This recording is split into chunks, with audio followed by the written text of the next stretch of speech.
Borderlands-esque. Hello, everybody. Welcome. I am sweating. I'm so nervous.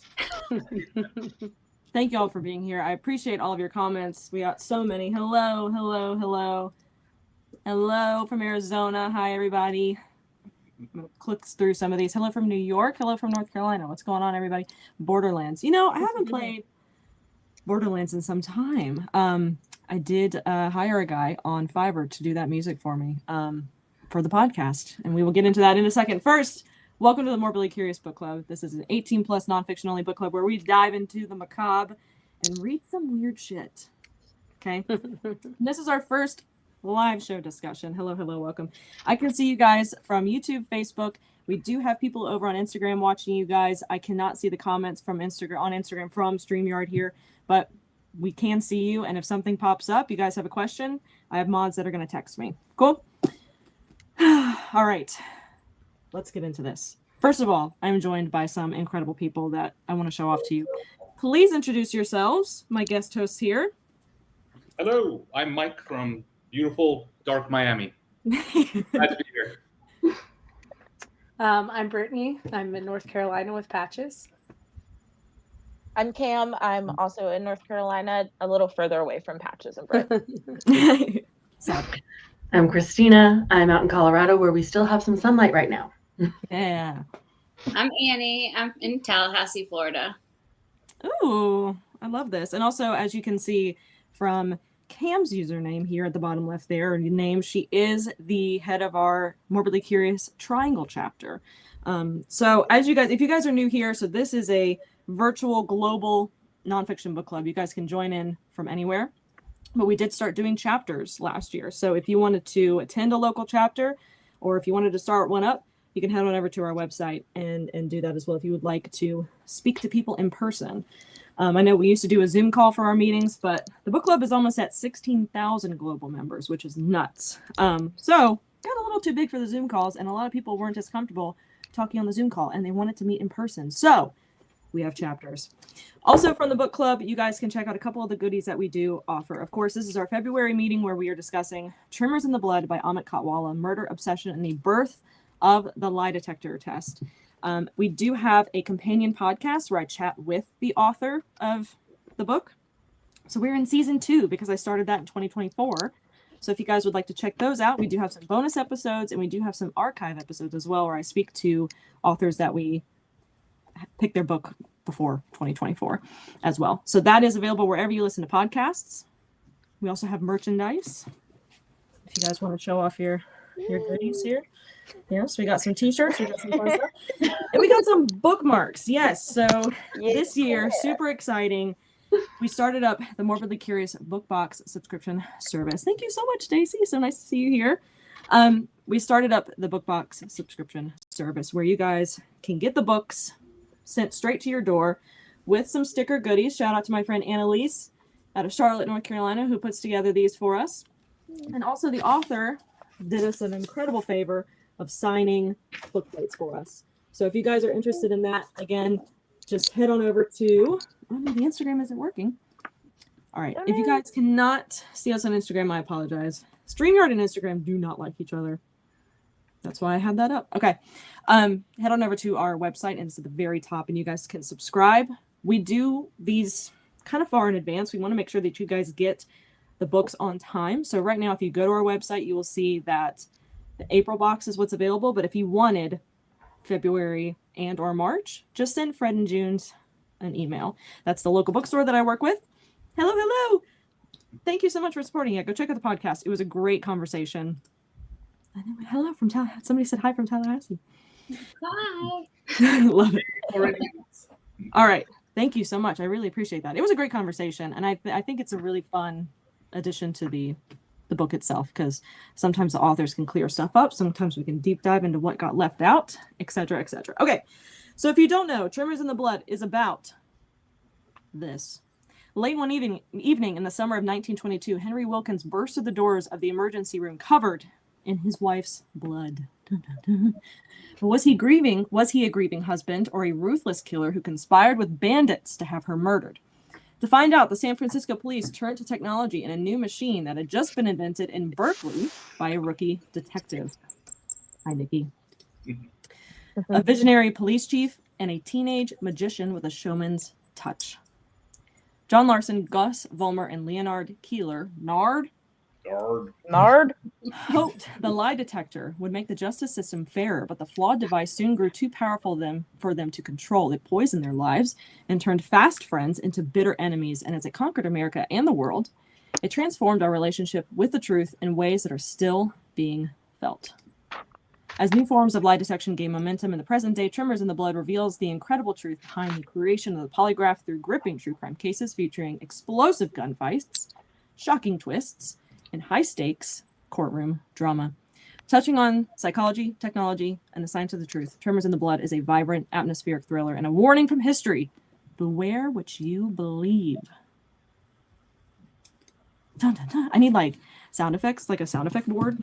Just straight organ music. We just need the Law and Order dun. Yeah, dun, dun. I am bummed that the Instagram isn't working. I am so sorry, friends. It says it's working for me, but maybe I need to. Do I need to click this? There's a big button that says go live. Do I need to click Someone's that? got us on their TV. Do you? Oh yeah, on YouTube. I always knew I was going to be famous on TV. I always knew this was coming. Nikki, I clicked a button that says go live over on Instagram. Please let me know if it's working now. I think I should have done that previously. All right, let's get to it. My fabulous guest hosts. We will start around the group here. Please tell me in the chat. Oh, it's working? Oh, good. We pressed the button that said go live. Yay!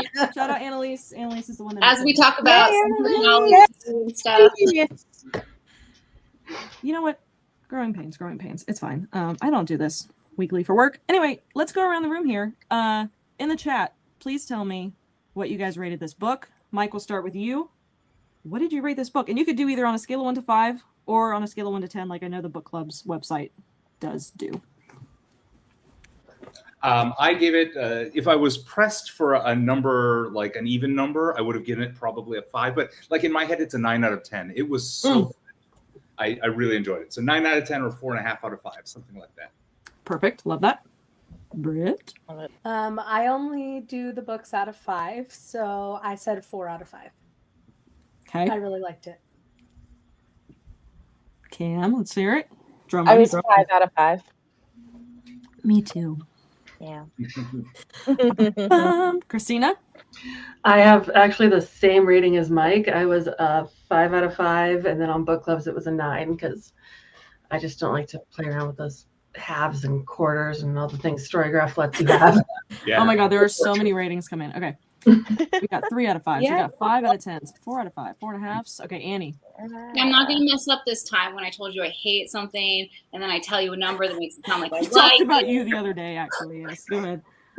So I feel like I'm with Mike.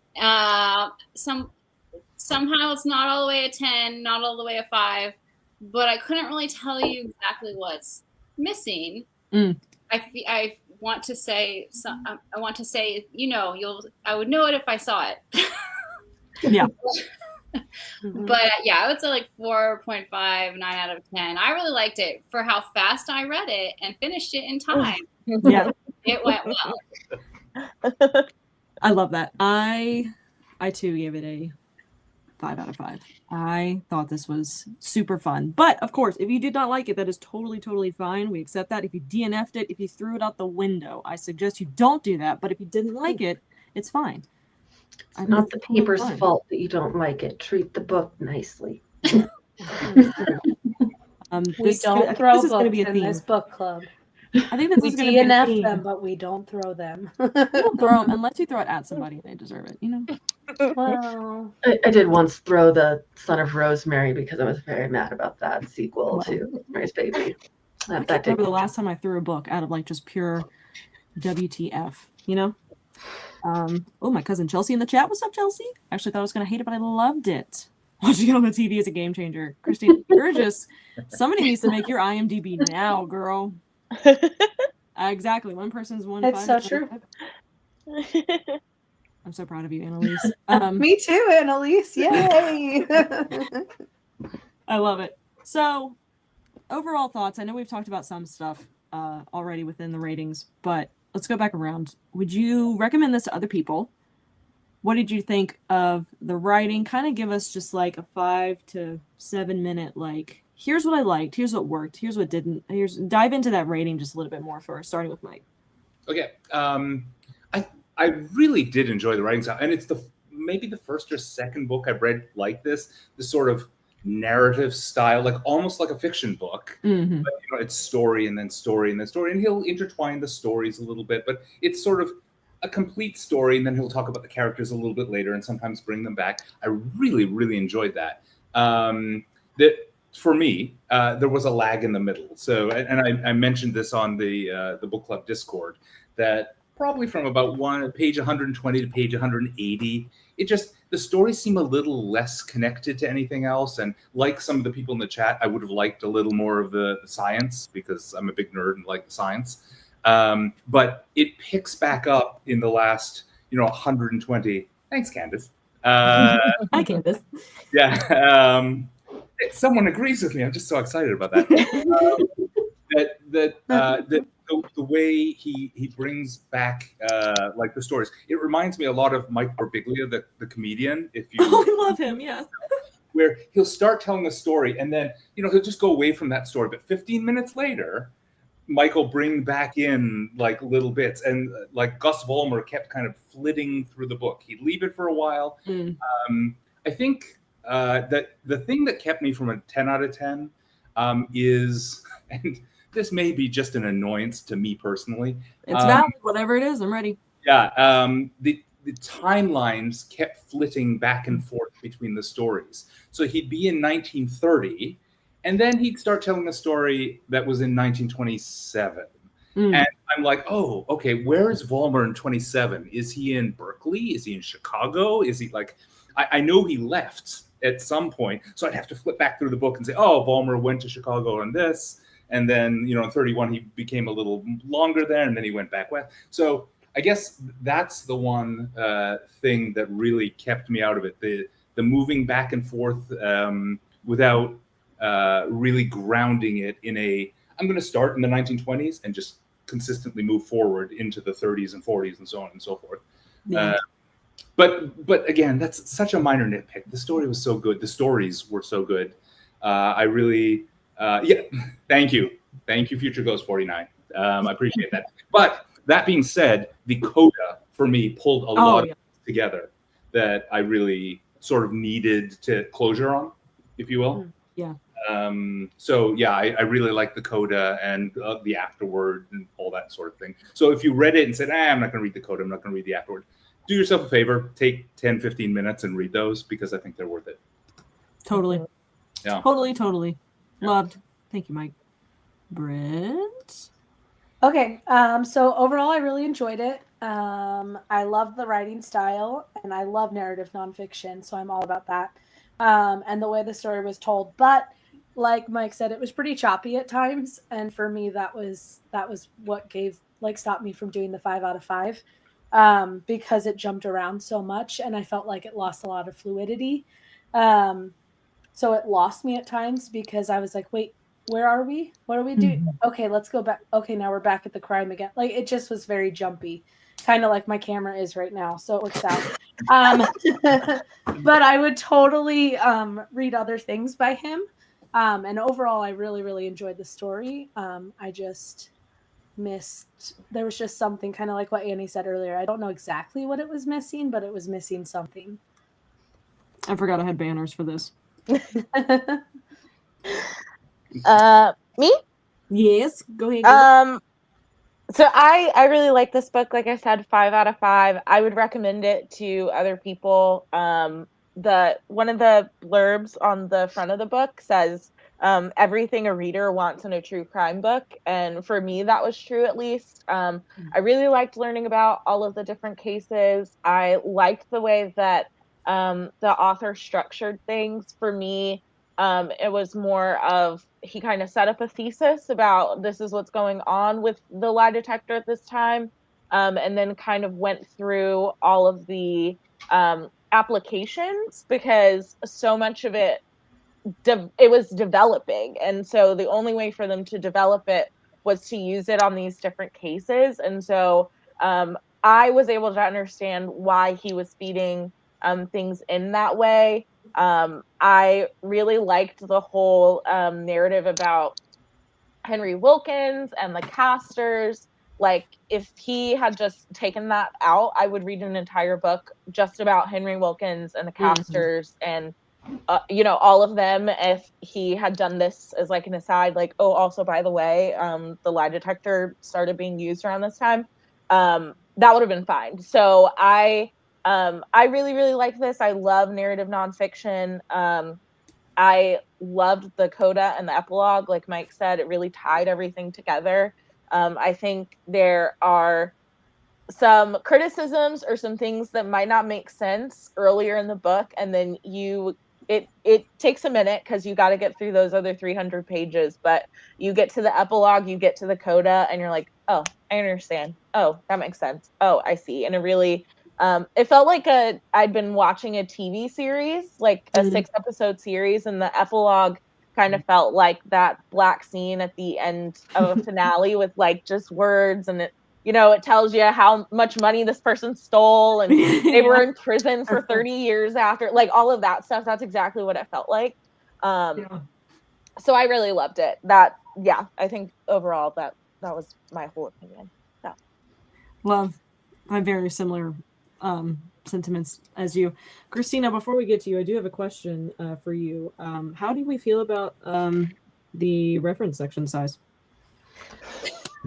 Doesn't matter. It could have been chunkier, but given that we're dealing with a lot of, old newspapers and such, I get it. There's not a lot that's been written on it, and I think that's something that has led to a lot of people's frustration with the book, is that there's not a lot of other things. Yeah. So we do have merch in the merch store, by the way, if you're curious. It does say reference section size matters, and if you're curious as to who inspired that, it's your girl Christina. Right? That's the first thing I do with any nonfiction book. As you should. You should. Legit wearing that hoodie right now.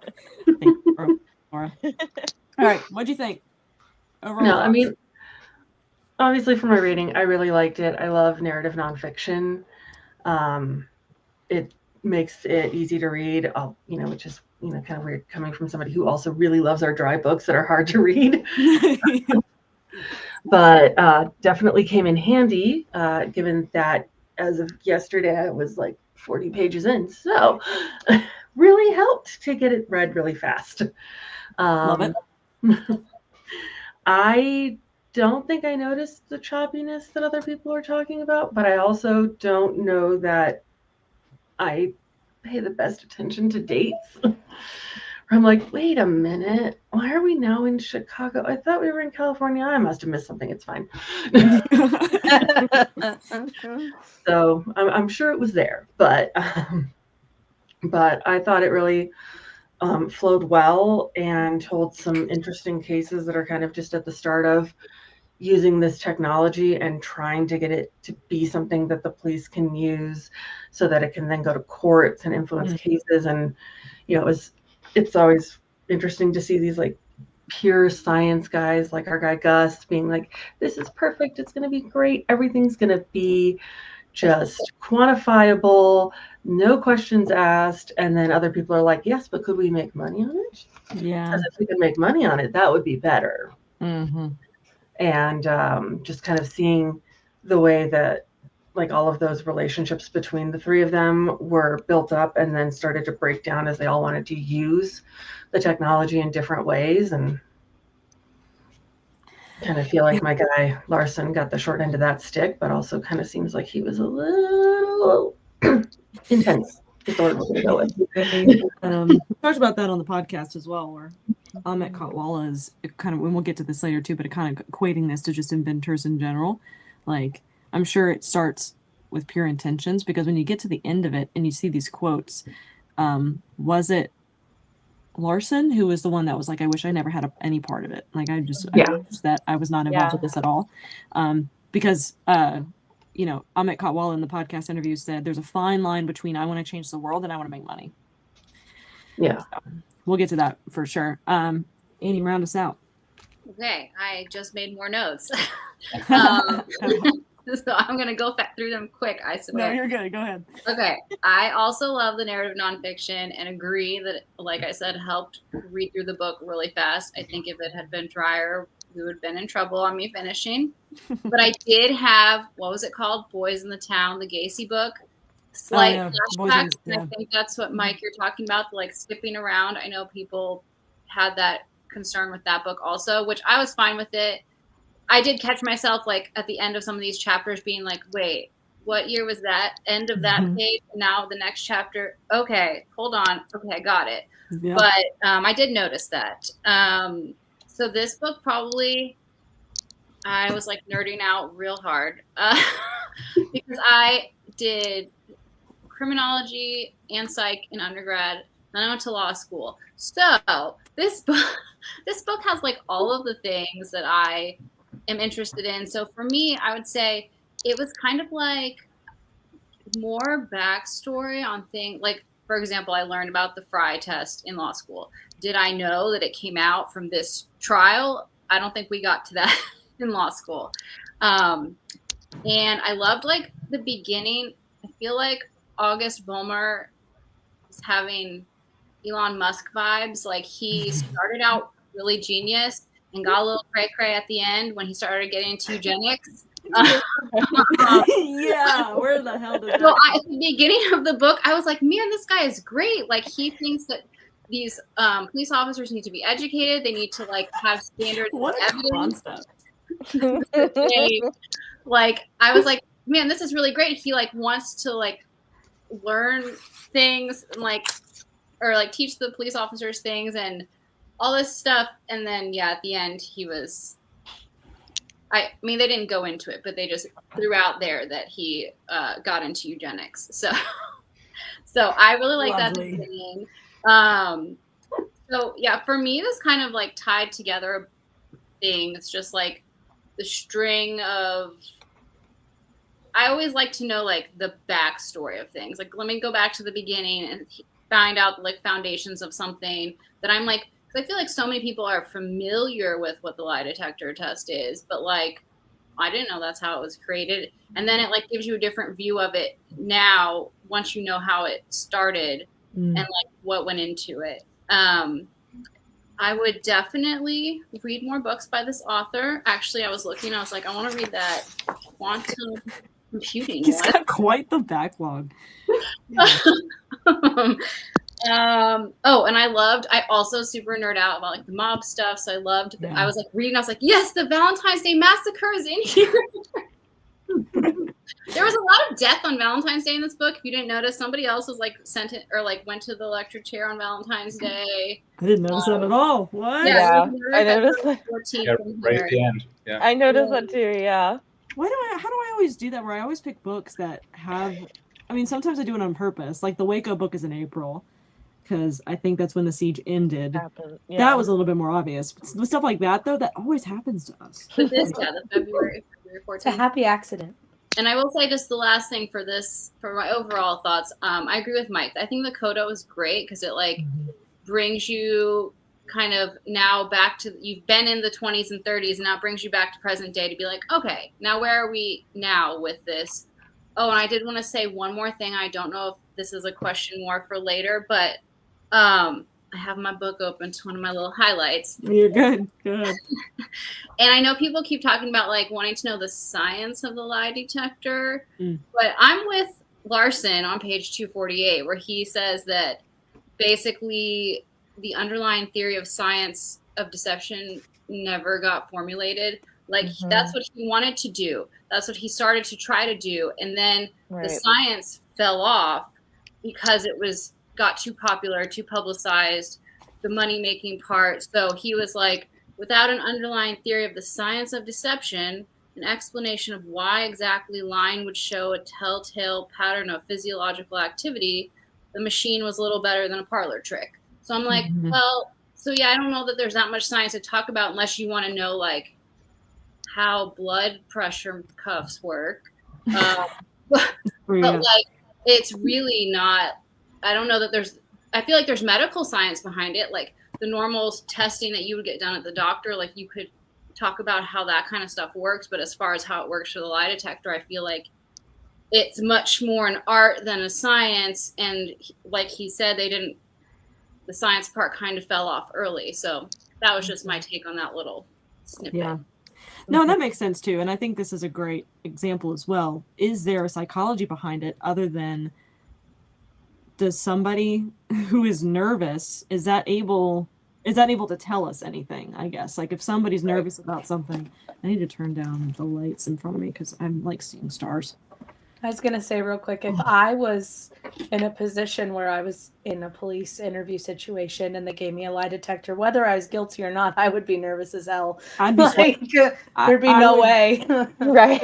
Well, also, that's what I mentioned to the author on the podcast as well, because he goes in, I believe in the Coda, or maybe he was talking about the brain fingerprinting, which is what they did to Stephen Avery on Making a Murder in season 2, if you guys have watched that. Oh, dun, dun, dun. See, I need organ music. I need sound effects. I'm trying to find something, but like, it's basically the brain fingerprinting scan, which is one of the newer inventions in this century, at least, because now there's different types of AI and the eye detect and stuff like that. And again, I have more questions on this later, but when it comes to the point you just made, Britt, when it comes to the brain fingerprinting stuff, it's giving people who are, on trial, I guess, a way to clear their name by throwing buzzwords at them that either have to do with the crime scene or don't. Now, for somebody like me, though, who has a very imaginative mind, you could tell me anything to think of, I'll be able to picture it. So and it basically tracks your brain wavelengths to see if, like, you have any recollection or memory of a RAV4, a junkyard, a gun, a knife, or whatever like that. Like, I can picture those things, even though I don't think I've been near 2004 RAV4 or something. You know what I mean? Like, but it freaks me out because I would totally fail that because I can picture those things so easily. That's not accurate. I feel like I was just reading something the other day about, or listening to something, I don't even remember, but it was talking about how, like, your brain will try to fill in the gaps. So, like, how does that play with that science? Like, if and like how we all know how bad eyewitness testimony is, like misremembering, or like, what is it? The weapon focus, all of those things. Like, how does that work if you're like, oh, my brain filled in a memory that didn't actually happen at all, and now it's being triggered on this. Yeah, how is the machine supposed to know if I'm remembering something or I'm recalling a snapped episode? Like, if I'm remembering something I did, or I'm, remembering something from a documentary that this reminded me of. Like, how is it supposed to be able to tell the difference? And that is how Cam was finally unmasked as Jack the Ripper. Dun, dun, dun, soundboard. No one record that. No one send that to the authorities, please. Thank you. So something I thought was fun that we could do is, if you could sum up this book in one word, what would that word be? And I didn't think of one myself, even though I came up with It took me a bit to think of one. I guess I think it took me 2 days of work to figure it out. I would probably, if you're familiar with the podcast, I always say the word fascinating, so I'd probably call this also fascinating. Mike, what would we call it? For me, obsession. Like Ooh. That's a good one. All right, Britt? I said intriguing. That's good. It's not that exciting. I don't know why it took me 2 days to figure it out, but it's fine. All right, Cam? I said significant. Ooh, good one. Ooh. Good one. Christina, I like how we're all different so far. I forgot to read the questions ahead of time, so I have not had 2 days to think of mine, but the first one that came to mind is infuriating. That's a popular one with the book, but the content. Guys, you're really putting me on the spot, making me last and like hoping that we don't repeat answers. But no, mine's like two-part. I would say it's illuminating, and then the coda is terrifying. Yeah. So yeah, that's a good one. Frustrating is good. Complex is good.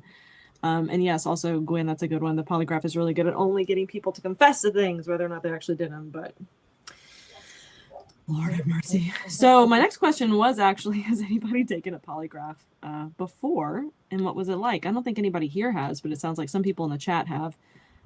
Meandering. Wow, Alyssa, I don't even know how to say that. Erudite. Erudite. Cautionary. The closest I ever got was in Way a to psych go, Steph. class. I like that one. Good work, Steph. We definitely were hooked up to some of the stuff and had that card trick, which was interesting. You said you did? Mm-hmm. But it was in a psych class, so it definitely wasn't like the interview for a police department, like anything like that. But yeah, if you just don't focus on the card and just keep going like, no. They were like, are you sure you're alive? You have no responses to anything. I'm like, no, maybe not. We'll find out. Not the first time we've had trouble getting my vitals in random classes like this. It's so interesting, though, that it was for a psychology class, though. Yeah. Well, because we were studying things like this and detection of deception and all of the things that we've tried and now know are absolute garbage. Yeah, Jenna here was at the in-person Charlotte meeting. She had to take 2. I think it was something to do with, I'm not making this up, stripper money at the bank that she was working at. It was a fascinating story. And I'm not doing it any justice because my brain heard stripper money and then everything else went but it had to deal with, not having an appropriate amount later on, and she had to be open about it. And of course, Jenna did no wrong. Took one for the police department. Yeah. Just honest. Yeah. And that's something too that was interesting. There's a couple of YouTube videos that you can look at where people are basically like, this isn't going to tell you how to pass it. This is just going to tell you to stay calm, essentially. Yeah, I was going to... Go ahead, Annie. I was just going to say, yeah, kind of what you guys were talking about before and kind of along the lines of people's comments, like how they had to create the preamble of questions to get the baseline because they're basically admitting that the polygraph ran on fear. They were talking about that on page 278. And I'm like, yeah, my kind of takeaway, I guess this could have been in my overall comments, but the takeaway was like the lie detector. Hold on. Oh, wow. 16.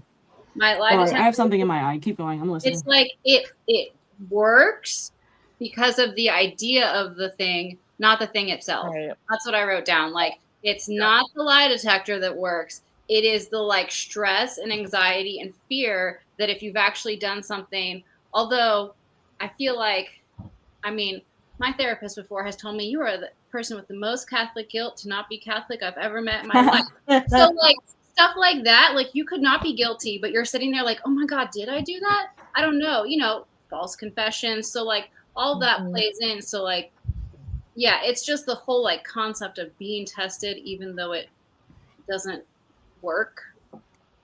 So that was just a thought about that. Yeah, especially because a lot of times before they created the preamble and even after, they had so many people in the room watching you do it. Like you've got all the detectives, you've got this guy who walks in with a briefcase. It's scary. It's like sitting at the doctor. And they're telling like, we're gonna be able to know if you lie. Like you're essentially telling someone like, this machine can read your brain, can read your mind, and like we're gonna know if you lie. And like, I think for any reasonable person, that would be really intimidating. Before you even get to, lies police tell you or, just anything else. On that basis alone, I would just be like, I don't want you to read my mind. Yeah. I don't like that. And I would be nervous. I also feel like the people, the really bad ones, the ones that don't have feelings, do not properly show emotion. Well, they're going to be fine because they're not going to be triggered by taking the test. Like, that's great. I don't care. But if you're like a decent person who's trying to be honest and you care about the results of the test, like, so that's right balance. Like somebody who's just like, whatever, I don't care. I have no emotion about what I did. I think Yeah. the same thing with the comment that Patches put up, the ATK88 about watching body language during interrogations. That's the same thing because, I mean, like me, I would be super fidgety because I'd be I'd be nervous. nervous as hell. Yeah, but somebody who may be a sociopath or psychopath may not even move, like, and not Yeah. even falter. So, I mean, it's the same type of thing between that and the lie detector. Like, Yeah. it's easily misled. I have a good scopolamine story. For Oh people. yes, please tell. I remember. Yes. This was teased. That's the truth serum, right? What's that? That's the truth serum, right? That's the truth serum. Side note, real quick, I'm a pharmacy tech and it's actually used for motion sickness now. So I don't even know how they did it as a truth thing, but it comes in a patch that you put on your neck for motion sickness. Not Anyway. only does it come in a patch, it was the first drug on the market in the US in a patch form, or probably anywhere, but the research I did on it, first ever transdermal thing was scopolamine. Came out in 1979, if anyone's interested. Anyway, two things you need to know before I go into the story too much. One, I was a very, very, very bad teenager. I would regularly steal alcohol from my parents and just fill up the bottles with water and stuff. Oh, please. We were all 17, Mike. As an example. The other thing you have to know is my father was so unbelievably motion sick, and especially seasick, that he would get sick on the submarine on rails in Disneyland or Disney World. Yeah. Like, at that point, it's just psychological, right? He's underwater, therefore he's going to be seasick. So my dad and my parents liked to go on cruises way back when. So my dad had scopolamine patches and liquid in the house. So Morgan, my bestest friend. Yes. I think it was Christina making fun of me in the Discord earlier for my age. Something about the mid 18th century when I was a kid. Yes. Anyway, so I decided with a few of my friends to snatch some scopolamine and play with it because it was sort of common knowledge if you read the Anarchist Cookbook and books like that scopolamine was a truth serum. So we wanted to try it, and I was the only one brave or stupid enough to do this. Fine line. Yes. So we started with 3 patches. The dosage was, of course, 1 patch, but it only got me a little woozy. It didn't really do much. So I took a shot of the liquid. And that is the last thing I remembered from that evening. Now, I was conscious, coherent, talkative, and I was, to everyone around me, I was Mike. I was just me. But I have no memory of that until I woke up the next morning. And I had to ask people, thank you, go big. I had to ask people, what the hell? And thank goodness one of them, they were all very nice because they could have asked me anything. But they kept to certain good questions. As it turns out, and these are the only ones I remember. Again, poor Morgan. This is like 150 years ago. I admitted to liking cats more than dogs. I admitted to preferring to sleep naked. I admitted that my favorite color was black, and then apparently I argued that black was a color. And they asked me who my best friend was. Thank goodness my best friend was one of the people there. So that was good. You might be one of my friends, Whiskey W. I don't know, was her 21st birthday about 50 years ago? Yeah. Jesus. Christina. It's true. Cause of death, Christina. For any of you who have been on Vegas shows where they hypnotize you, or on cruises, they like to do this. Yeah. And sometimes a hypnotist will get someone really deep, and they'll make them bark like a dog. Apparently, I barked like a dog. That was and at that point, they're like, "Okay, we've embarrassed him enough. Let's just let him go." But that's my. Let's just let him go. But are there videos? That's the question. What's that? Are there videos of Yeah. No, and unfortunately, as Christina pointed out, it's 50 years ago. It's pretty. So There are no videos of any of this. They had yet to Unfortunately. had Lucky. camera. Yeah. That's why everyone never trust Gen Xers, because we got up to some bad shit before, bad stuff, before there was video evidence. Yeah. Like it's an 18 and Lucky. over club, you can say shit. It's not Okay, a big good. deal. So the stuff that you had admitted to, like the one sticking out to me, cats over dogs, is stuff like that true? Was that Yes. factual at the time? Apparently, it was true at the time. Interesting. I preferred cats to dogs. According to your brain, yes. Yeah, according to my brain. Like I don't know, conscious, subconscious, unconscious. Like I don't know what level of brain. Yay! I've got a new friend. Hi, Alicia. I love this picture taken on a mall Santa's lap on my 21st. Told me to look in my wallet for a laminated wallet. Laminated? Laminated That's pretty intense. I wanted to make sure that they would remember it forever. Yeah. That's, you know what, that the stuff they give you for a C-section, that talk about built different. Mm-mm. God. Yankos. Oh man. That's hilarious. I love that. But now it's for motion sickness. So if we were to, Yeah. okay, And you just put like one little tab behind your ear. It's like Dramamine, if you guys are familiar with Dramamine. I'm horrible. Yeah, I you get put horrible. it on there every 3 days. The motion sickness is real bad for me. But one thing I do love is the pressure point wristbands. Is it a placebo? Who knows? But it works. It works for So- me. It works for you. It works for me. I have a bunch of questions here that I gave you guys, but I do think they're slightly out of order, so I am going to go down a couple. And we've kind of touched on some of these, and I'll save some of them for later. But the biggest one that I wanted to touch on kind of came first. There's a piece of hair like just waving in front of my eyes right now. I'm struggling, man. There's shit in my eye. Hair's pissing me off. Let's talk about Henry Wilkens, because something that Amit Katwala does interesting in this is his writing. It's not necessarily a writing style, but the way he decided to kind of lay this out was to give us these little snippets of spoilers almost throughout. And the biggest one of the biggest ones that we see firsthand was the lineup of, is it Castro brothers? The I wanna say Identity Castro. Parade. I love that they call it that. The Identity Parade. Yeah. Identity Parade. Yeah, I highlighted that. But one of the things that he mentions on page 20, Henry Wilkens had looked up at the Castro brothers, caught Arthur's eye, and winked. Mhm. So immediately we're under suspicion that something is going on here. And we see, as time goes by, Henry Wilkens is actually found innocent of his crimes and some sort of assisting of the murder of his wife.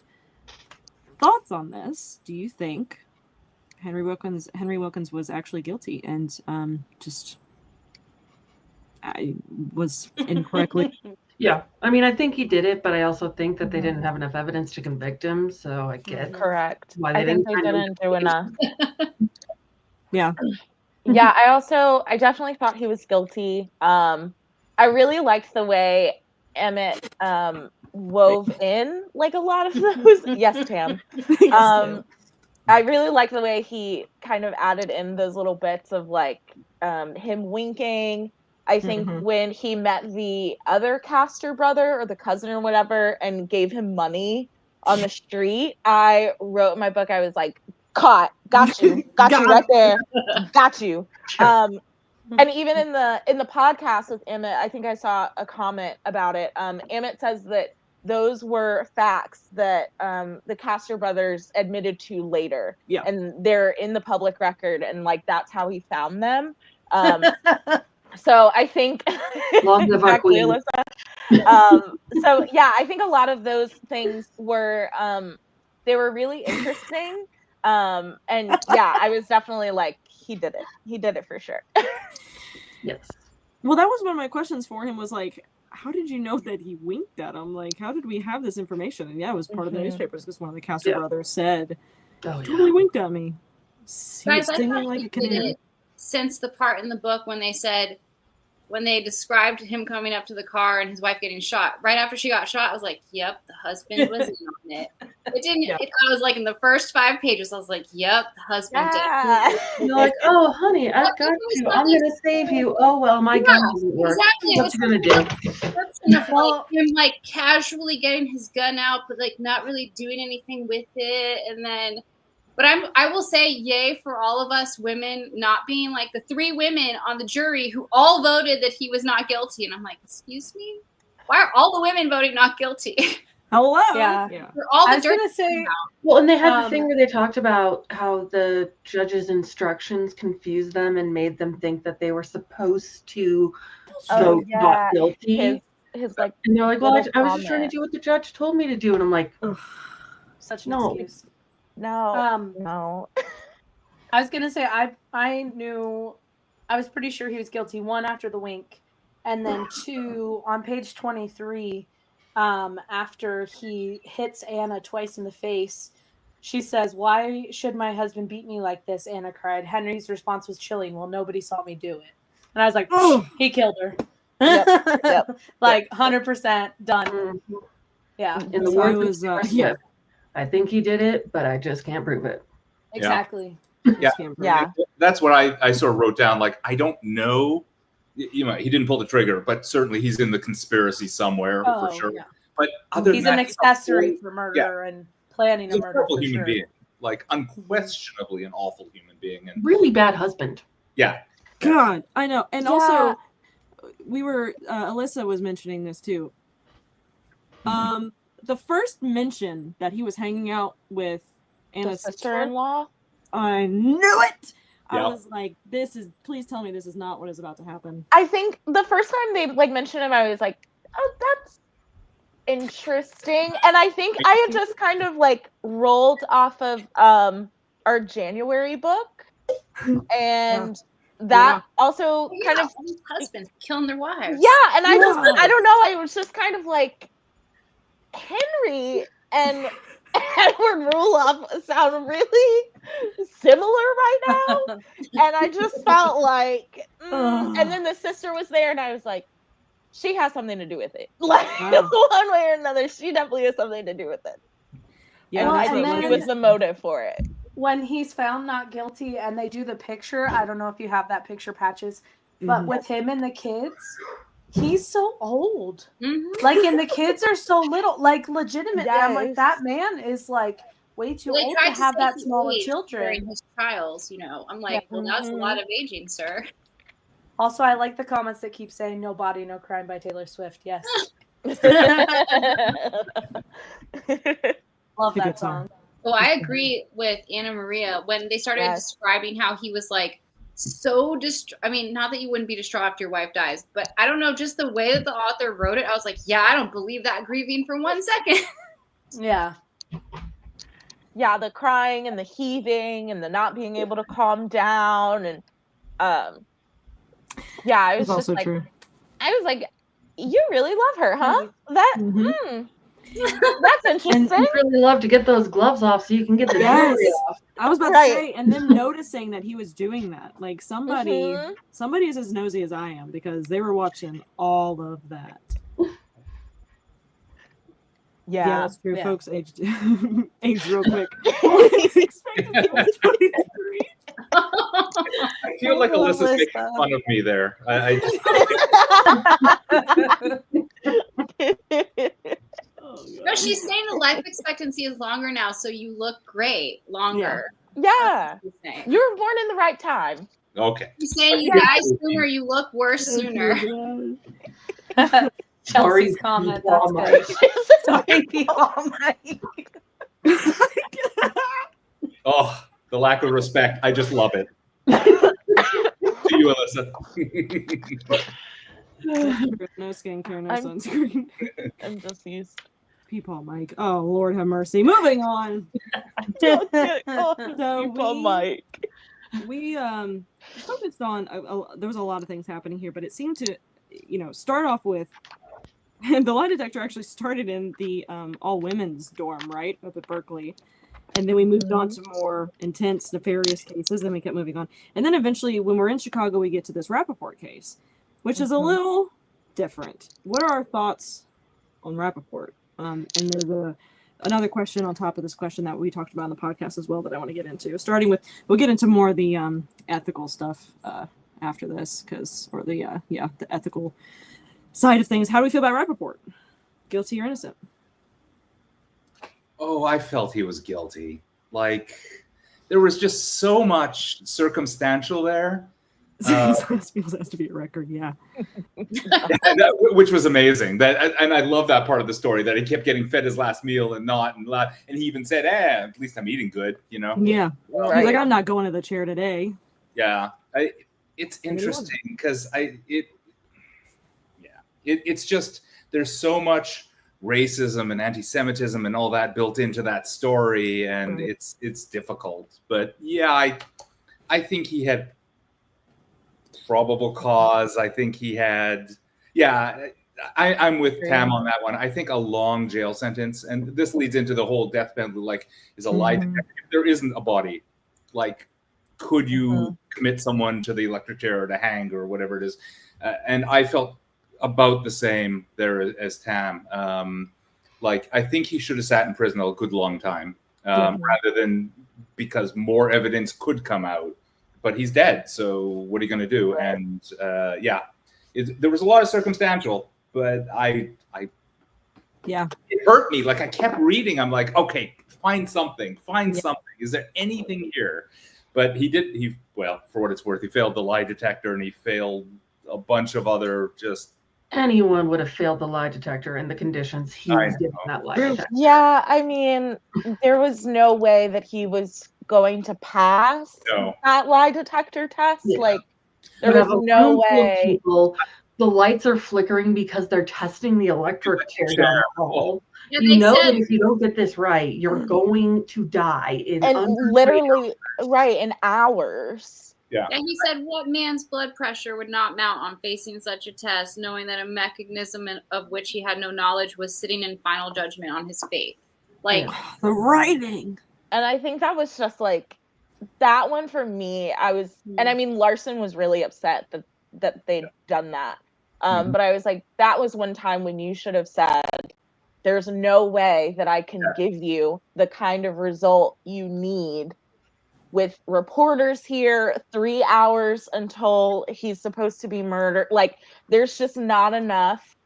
And I feel like in both cases, I thought he was guilty, but I feel like in both cases, the cops didn't do enough work to prove that in any way, and just kind of left it at like, oh, well, we have all this other evidence, or in Henry Wilkens' case, we have the lie detector, so we don't need to look any further.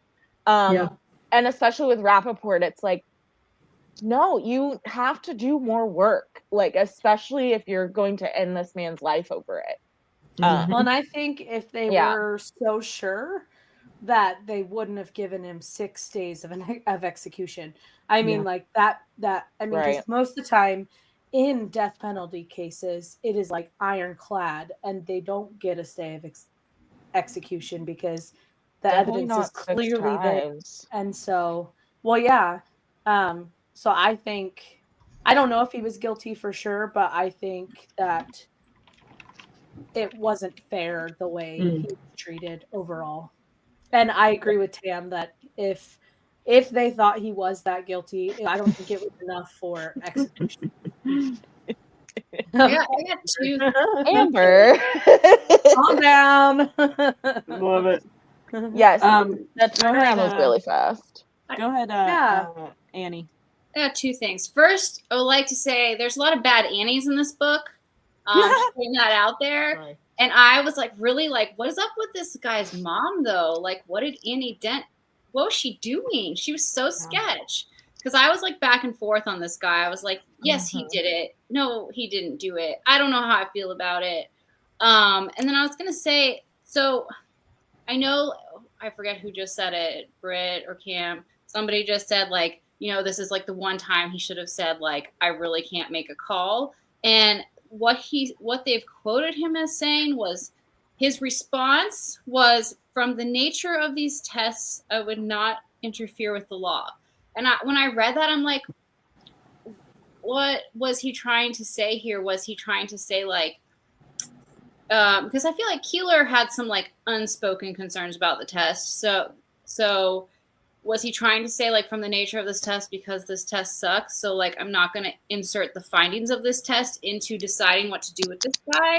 Or do we think it was more leaning towards, like, he was trying to say that the guy failed the lie detector test. Because when I read it, I thought it was more like Keeler had some secret concerns about the test, and he even didn't like the setup for that test. So I kind of feel like he was, without saying the lie detector is bad news, don't listen to it. He was like, well, based on this test, I don't think you should make your decision about this guy.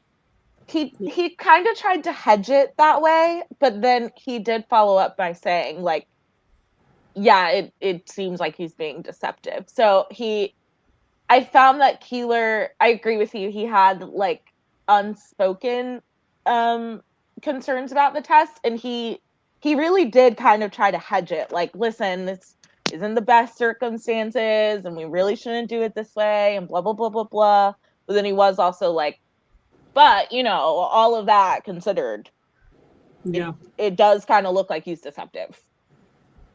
So. Basically, Rappaport was executed or found guilty in the first place because his sister perjured herself on the stand.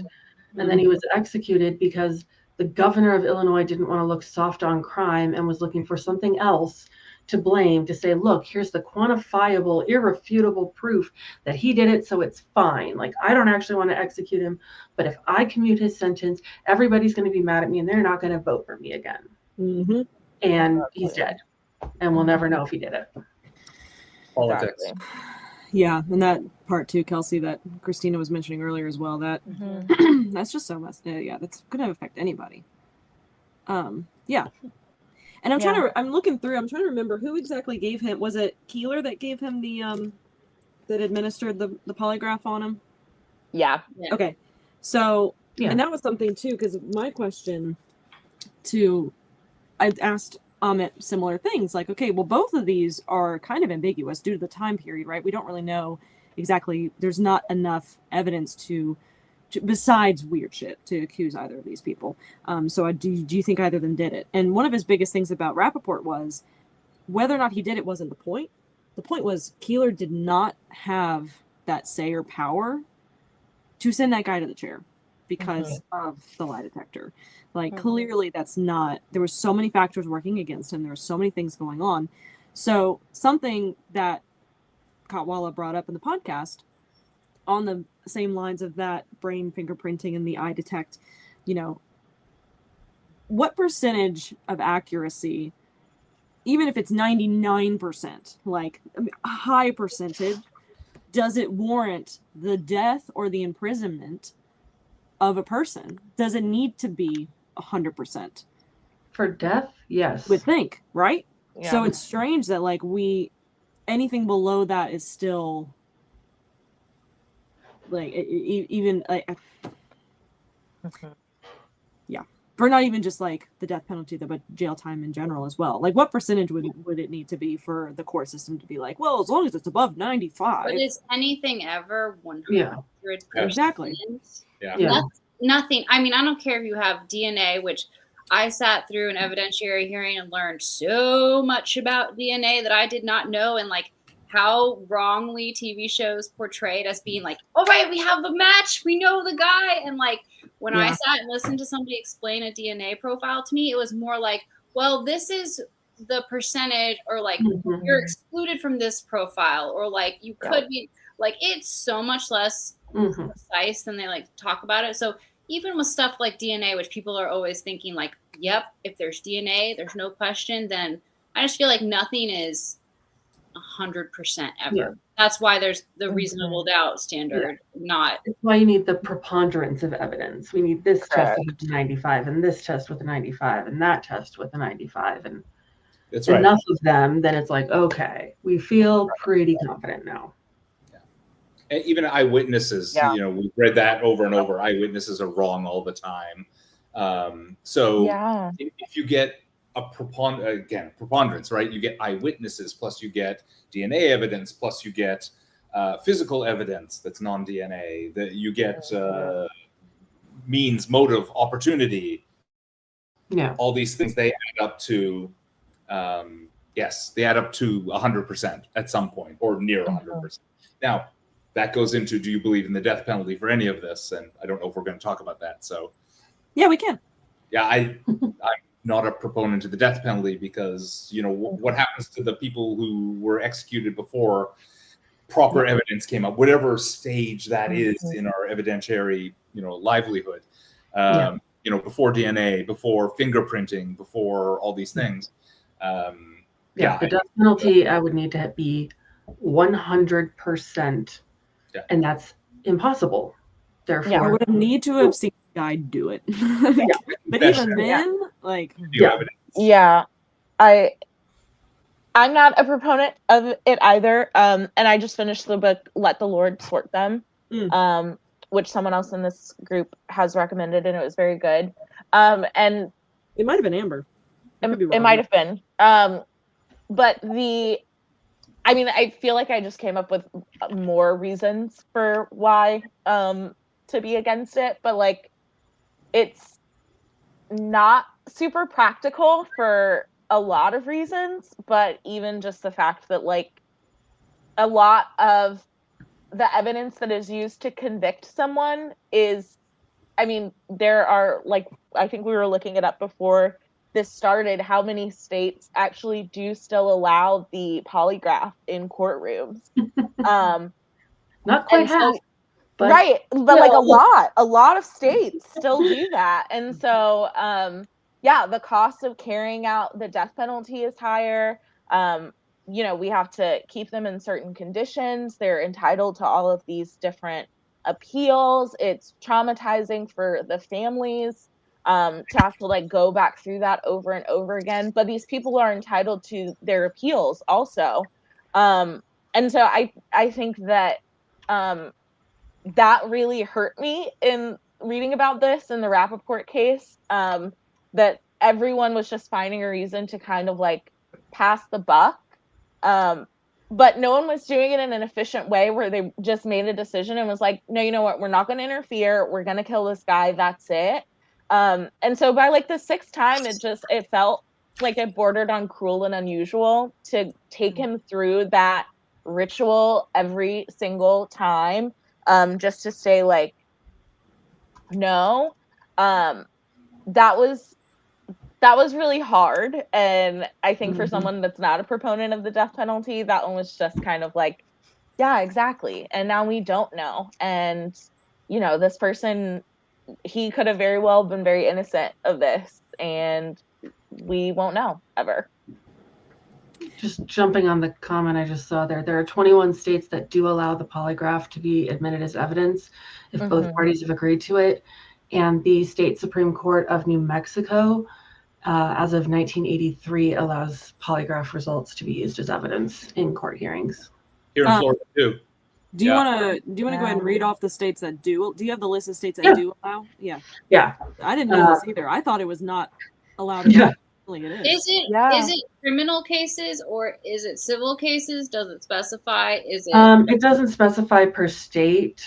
But yeah, it's like it definitely has to. Everyone has to agree. Everyone but has to agree. Alaska, Colorado, Georgia, Idaho, Indiana, Kansas, Kentucky, Minnesota, Missouri, Nebraska, New Hampshire, North Dakota, Ohio, Oklahoma, Oregon, Pennsylvania, South Dakota, Tennessee, Utah, Virginia, and West Virginia. Wow. And then it's enshrined for the New Mexican state Supreme Court, and then Massachusetts allows it in limited cases. And then it can't be used as evidence federally, but they can use it to impact like treatment plans, supervision, or to generate actual investigations. I wanted to comment real quick on the comment that Leslie from Facebook just put on there. There's what was the crap? It was a book that we read a few years ago. Hold on, let me look it up because now my brain's frozen. But it was all about the different people involved in the death industry, all the living and the dead. And she talks about in there an executioner, and they like specifically go into details about the mental health and things like that it takes on them. And that executioner had killed over 200 people. And she said, well, technically that makes him a serial killer. Mm-hmm. So, I mean, because he's killed over 200 people. Granted, it was for the law, but he killed all those people. But what I can't remember if we talked about in this group, but people that are executed through the state, on their death certificate, it just says homicide. It doesn't say executed. It doesn't say death penalty. It says homicide. Yeah. So, like, this is a person that has committed 200 homicides. Right. Like, and then to you put have it to live with plainly. that. Right. Like, and you have to live with that. Like, that's a lot. I mean, and those people who are in those positions, they're generally, I can't say always, but they're generally not sociopaths and psychopaths and okay with killing people. So, you know, it's just the whole system is messed up. And there's a comment that said, I don't remember who said it, it was probably Amber, but how many people have been found not guilty after being on death row? Like, there's, unfortunately, with how much policing has changed throughout the years, and racism and police brutality and coercion and all of these things and bias by juries, it affects how the people are, you know, found guilty or not guilty. And I mean, I've done jury duty, and so it's hard to, like, be like, okay, yes, this person is 100% guilty. Granted, my case wasn't that hard because it was a child abuse case, so it wasn't that hard to say, yeah, you're guilty, go to jail. But like, I don't think I would be. I don't know what that noise is. Is someone's phone vibrating on the... Is that your? It's not mine. Interesting. Anyway, so I think what Megan said earlier, how she wouldn't be able to be on a death penalty jury, I think that would be one of the hardest things you'd ever have to do in your life, is to sentence someone to the death penalty. Oh yeah. Yeah, there was somebody that did the flawed recently. Really? If you don't want to get into it, Patches, we don't have to. But since Britt started talking about being on the jury, and I had noted this, and I was like, how can I squeeze this into? Please, no, go ahead, please. So on page 256, when I think, is it Keeler? Keeler's talking about, like, juries should just be abolished. And I mean, his idea is insane. Like, oh, we should just run it off. The justice system should just be run off the polygraph. And he's talking about, like, jurors being too easily swayed by the media, etc., and having, like, experts. I have had this debate multiple times with people about juries and my thoughts on them. And there's obviously, like, pros and cons either way. But I was just curious what anyone else thought about, like, juries and how, because, like, I will tell you, like, I work for the Florida legislature and I work on statutes, and, like, never since I've started working here have I noticed, like, how important, like, each word is. So, like, then I'm thinking, like, and how much we're, like, trained attorneys working on this stuff, and we're still like, what does this mean? What about this? What about this? And I'm like, and you're asking people who are not legally trained at all, various education levels, coming together to sit down, and you're giving them, like, all this legalese, like the jury instructions, and I know, like, everybody does their best to explain it, but sometimes, like, I'm not saying we should do away with juries, but sometimes I'm like, that is such a crazy thing. Like, I know the argument is, like, people always catch me up because they're like, well, they don't want to take away the juries because then you remove that humanity part of it where, like, they're allowed to rule against the law. And so, like, yes, I don't want to remove that because there are cases where you're like, yeah, you did it, but I still don't think you should go away for it. Like, so there's always that, like, messy gray area. But I have had discussions with people about, like, what would that look like? Getting the juries to, like, make the right decisions when they're just, like, thrown all this stuff, like, not just legal stuff, but then you've got them having to look at, like, scientific stuff, depending on what the evidence is, and all this stuff. And do we feel like, I mean, there are many problems with our justice system, but, like, do we feel good about just random people deciding, like, in a couple of days or how long your trial is, like, yeah, I know enough to decide if you're guilty. Well, and on top of that, everything they're not allowed to know. I mean, I remember when I was doing the jury duty, like there would be times where they would be like, they wouldn't be allowed to tell us certain things. And so when we were deliberating and things like that, people would be like, well, why about this? And why wouldn't they have done this? And why didn't they investigate this? And why is this case taking so long for us to even get to? And, you know, we kept having to say it doesn't matter because we don't know that. We can only go off of what we know and not what could be or what couldn't be and all of these things. And so afterwards, like, we were able to actually talk to the investigators and the attorneys and everything and ask them the questions we were wondering. And they answered everything we wanted to, but we wanted to know. But I mean, there was one person on the jury who cried because she was so upset about sending this older man to prison for the rest of his life. And all of us were like, he inappropriately touched 2 children. He should be going to jail. Yeah. Like, most of us were like, this isn't a hard decision for us at all. He's a terrible human being for what he did. But she was in tears the entire time. And she was we had to deliberate multiple days because she held out, because she just didn't feel comfortable sending him to prison for a while. And so, I mean, there's so many aspects to the jury system, like Annie was saying. And so, yeah. And, you know, people have the emotions and all of the different things. And so it's hard to be like, here's all of the facts. You need to figure out what they all mean, whether or not you know what they all mean. Well, and how they fit in with the law, too, which is the part that I'm always concerned about. It's not like I don't think you could understand facts about a murder or facts about a medical malpractice case if we're not talking criminal. Like, I just am concerned about when you have to then apply the law, because the law is not necessarily written well. And if it is, it could be interpreted differently. And even if it's not, do you understand all the words put together, like what it means? Because we still like debate as lawyers who are trained, who are used to reading it. And we're still like, I don't think it says that. So then you're like, okay, people who don't look at any of this all of the time, take these facts that you're comfortable with and like the emotional part you're probably comfortable with, and now apply them to something that's like could be potentially totally foreign to you, and make sure that you do it correctly. I think I would still take my chances with the jury. Even given, I mean, people are raising really good points. I think. Yeah. I love this discussion. But I think for me, I would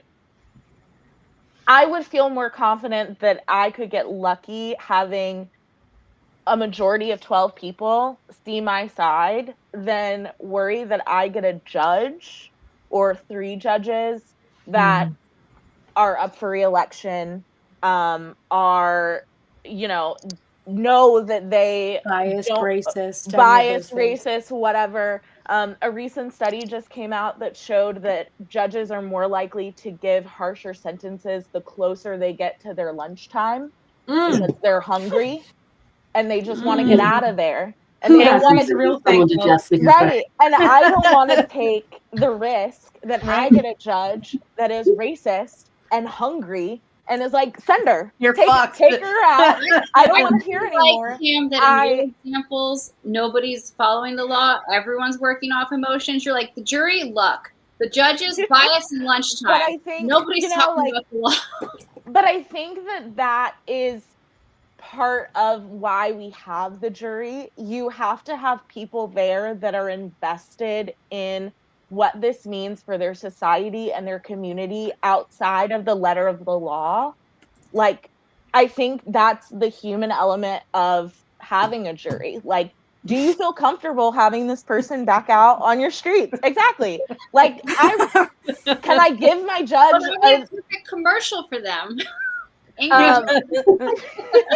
But what's the alternative, right? So the alternative, you get the judge who may be hungry, maybe racist, maybe just having a bad day, maybe corrupt, as people have said in here, maybe running for election and not wanting to look soft on crime. You have a jury of 12 potential morons.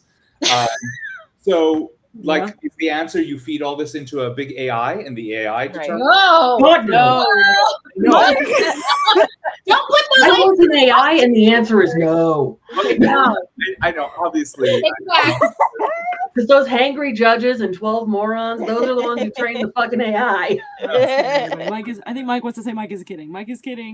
Yeah, Mike is he's joking. kidding. But like that's if we do away with, there's issues on both sides, and I feel like that's why they at least attempt to balance each other out, and that's why we have juries, and it's not just left up to,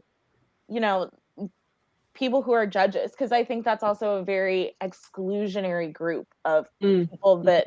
I mean, me as a Black woman, with people all the time. This is where I mean, but like for me, the likelihood that I would see someone that looks like me or looks like someone in my family on the judge's bench is drastically lower than it is for any of you guys.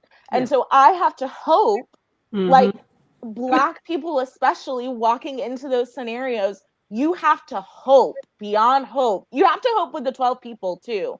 But with a judge who holds literally everything in your hands, you have to hope that they're one of the ones that sees you as a human being, regardless of what the color of your skin is.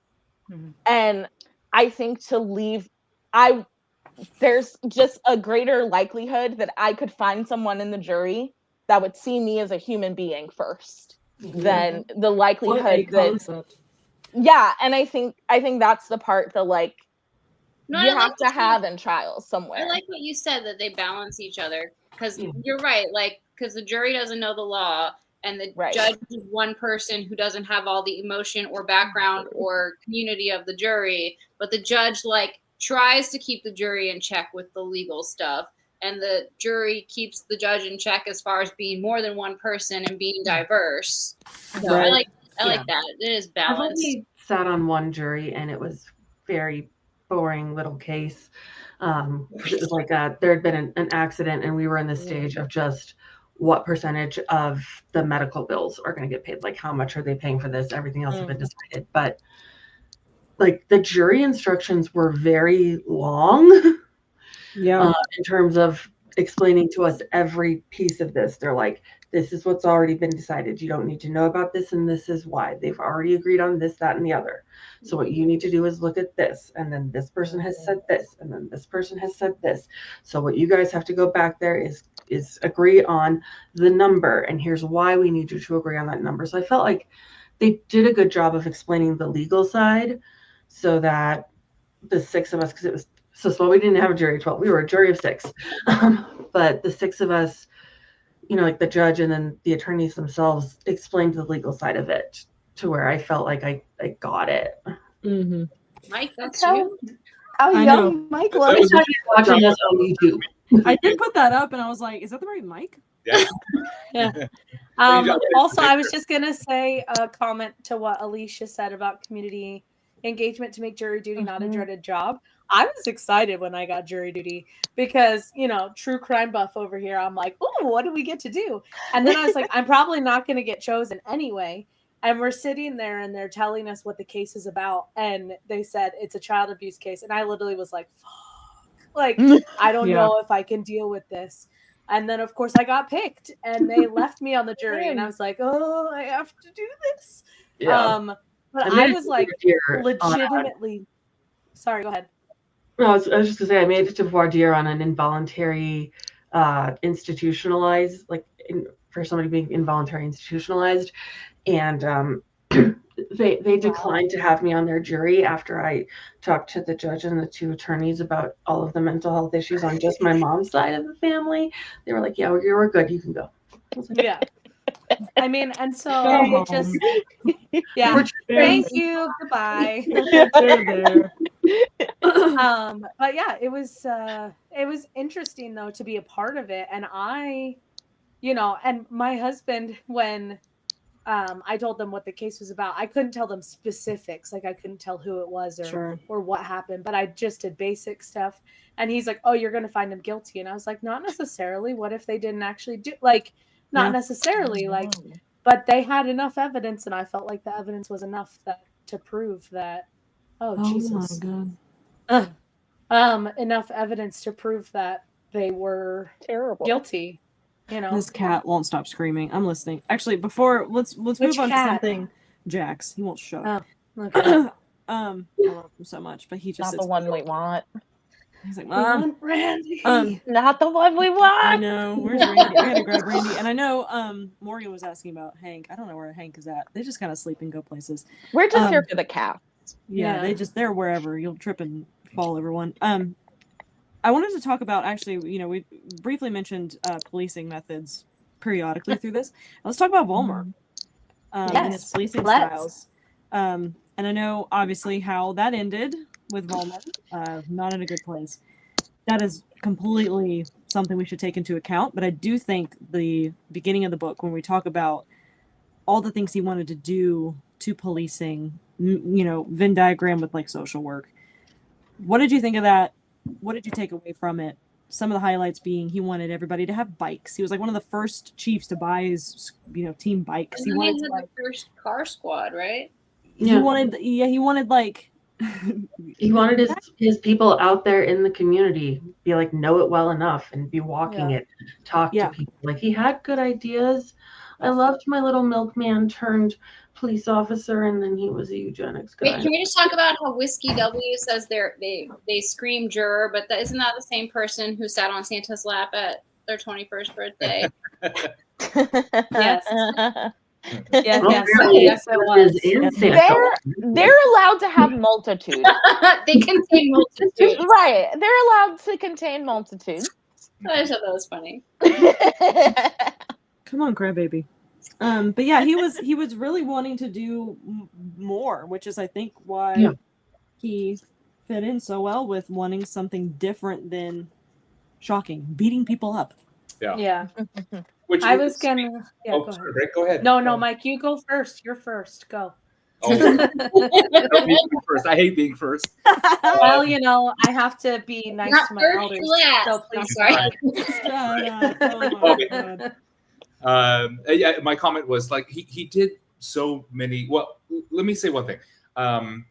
He recanted his eugenics ways in the 40s. Okay. Yay!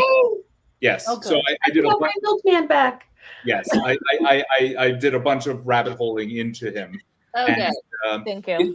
He was specific in it wasn't a racism thing. He didn't want people, and I don't know the right way of saying this, but in the book I read a little bit of mental defects procreating. So that's a very wide label. But yeah, Person with mental defects also doesn't want to procreate, so it's fine.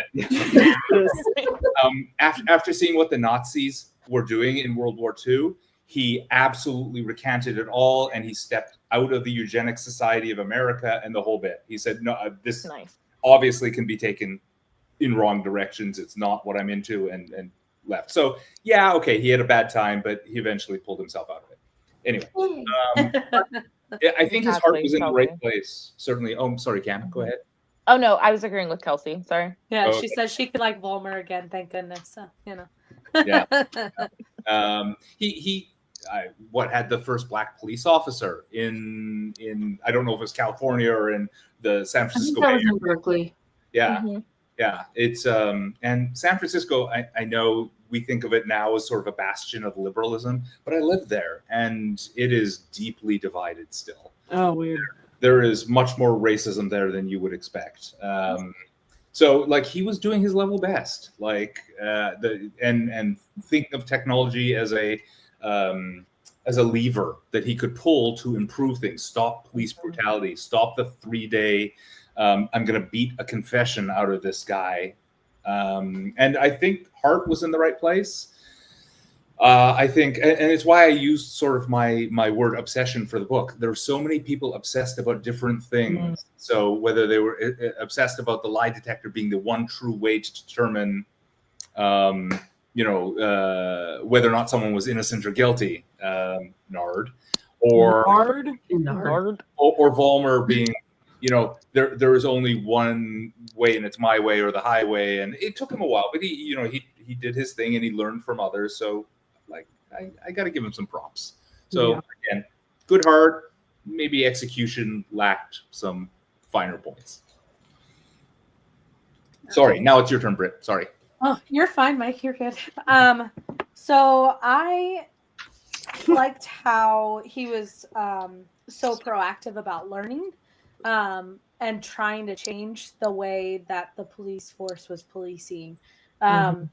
So I went back through quite a few and like highlighted quite a few parts in here. So he says that Vollmer's Sorry. that's okay. Vollmer's biggest invention or innovation was his compassion. Yeah. And I liked this part really a lot. He said he abhorred physical violence on the part of his officers and the beatings that were routinely handed out to non-compliant suspects during interrogations. Although, and then in parentheses, although early in his career he did dole out the occasional spanking and once mildly whipped 3 youths for stealing. But his overwhelming Jesus. emphasis was on prevention, not punishment. Yeah. And then he just the way his attitude was about policing in general, he became a voracious reader, which I loved because I was like, yes, read everything. And then like stringent procedures for collecting evidence and keeping records, which are so important now. And then the morgue book I thought was very interesting. Oh my God, I want a copy. Yeah, like pictures of dead bodies in varying states of decomposition, as well as images of knives, guns, burned out houses, and wrecked cars that might prove useful in future investigations. It's the original so Bloody Farm. Yeah, exactly. So you Yeah. can see all of these different things. Yes, Tori. And then when he spent 3 days in San Diego posing as a homeless person, Yeah, just that to was see how wild. the homeless people are treated and to learn about them and to give a different perspective on law enforcement, like how people view law enforcement. It felt like Undercover Boss when he did that. Yeah, 100% did. It gave me Undercover Boss vibes. Yeah. And then the fact that he was just frustrated that his men weren't listening, they weren't following instructions, and he just started firing people. He just was like, "You're out, you're out, you're out."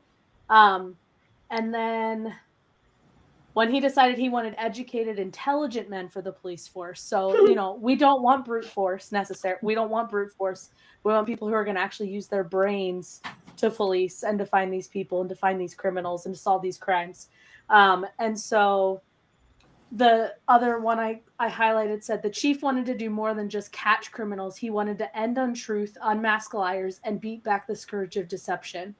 And so I really liked him because I think that before him, you don't necessarily see all of those things in policing. And I mean, obviously, there's still a lot of things that need to be fixed with the police, and especially when it comes to excessive force and things like that. But it's nice to see that there was somebody even then who was trying to make things better. Because you don't always see that, you only see, unfortunately, you end up seeing the bad side of it. And it was nice to see that they were trying to make things better. And a lot of what he did and implemented has now changed the way they investigate. And, we have to have all that information so they can have a case. So I was kind of fascinated with him. And then it did go downhill a little bit when he went into the eugenics thing. I was like, oh man, you were so great.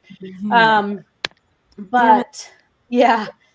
But yeah, overall, I really, he fascinated me.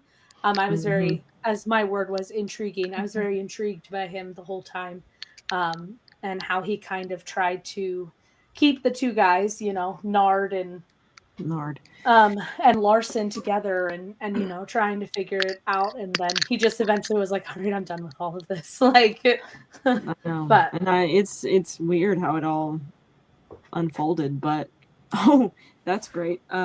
My mouse just died, so don't expect me to put up any comment in the near future. Give me 1 second.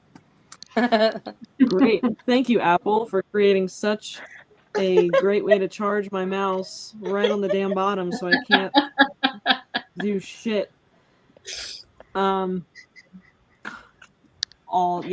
you, Britt. Yeah, there's so many things that he was wanting to enforce, and the drunk tank thing was fascinating. In the Charlotte chapter, somebody did mention, my friend Ashley did mention that in some small-ish towns that's still a thing. Like if you know people, if you know police, I guess you can sleep it off if you need to, but I don't know.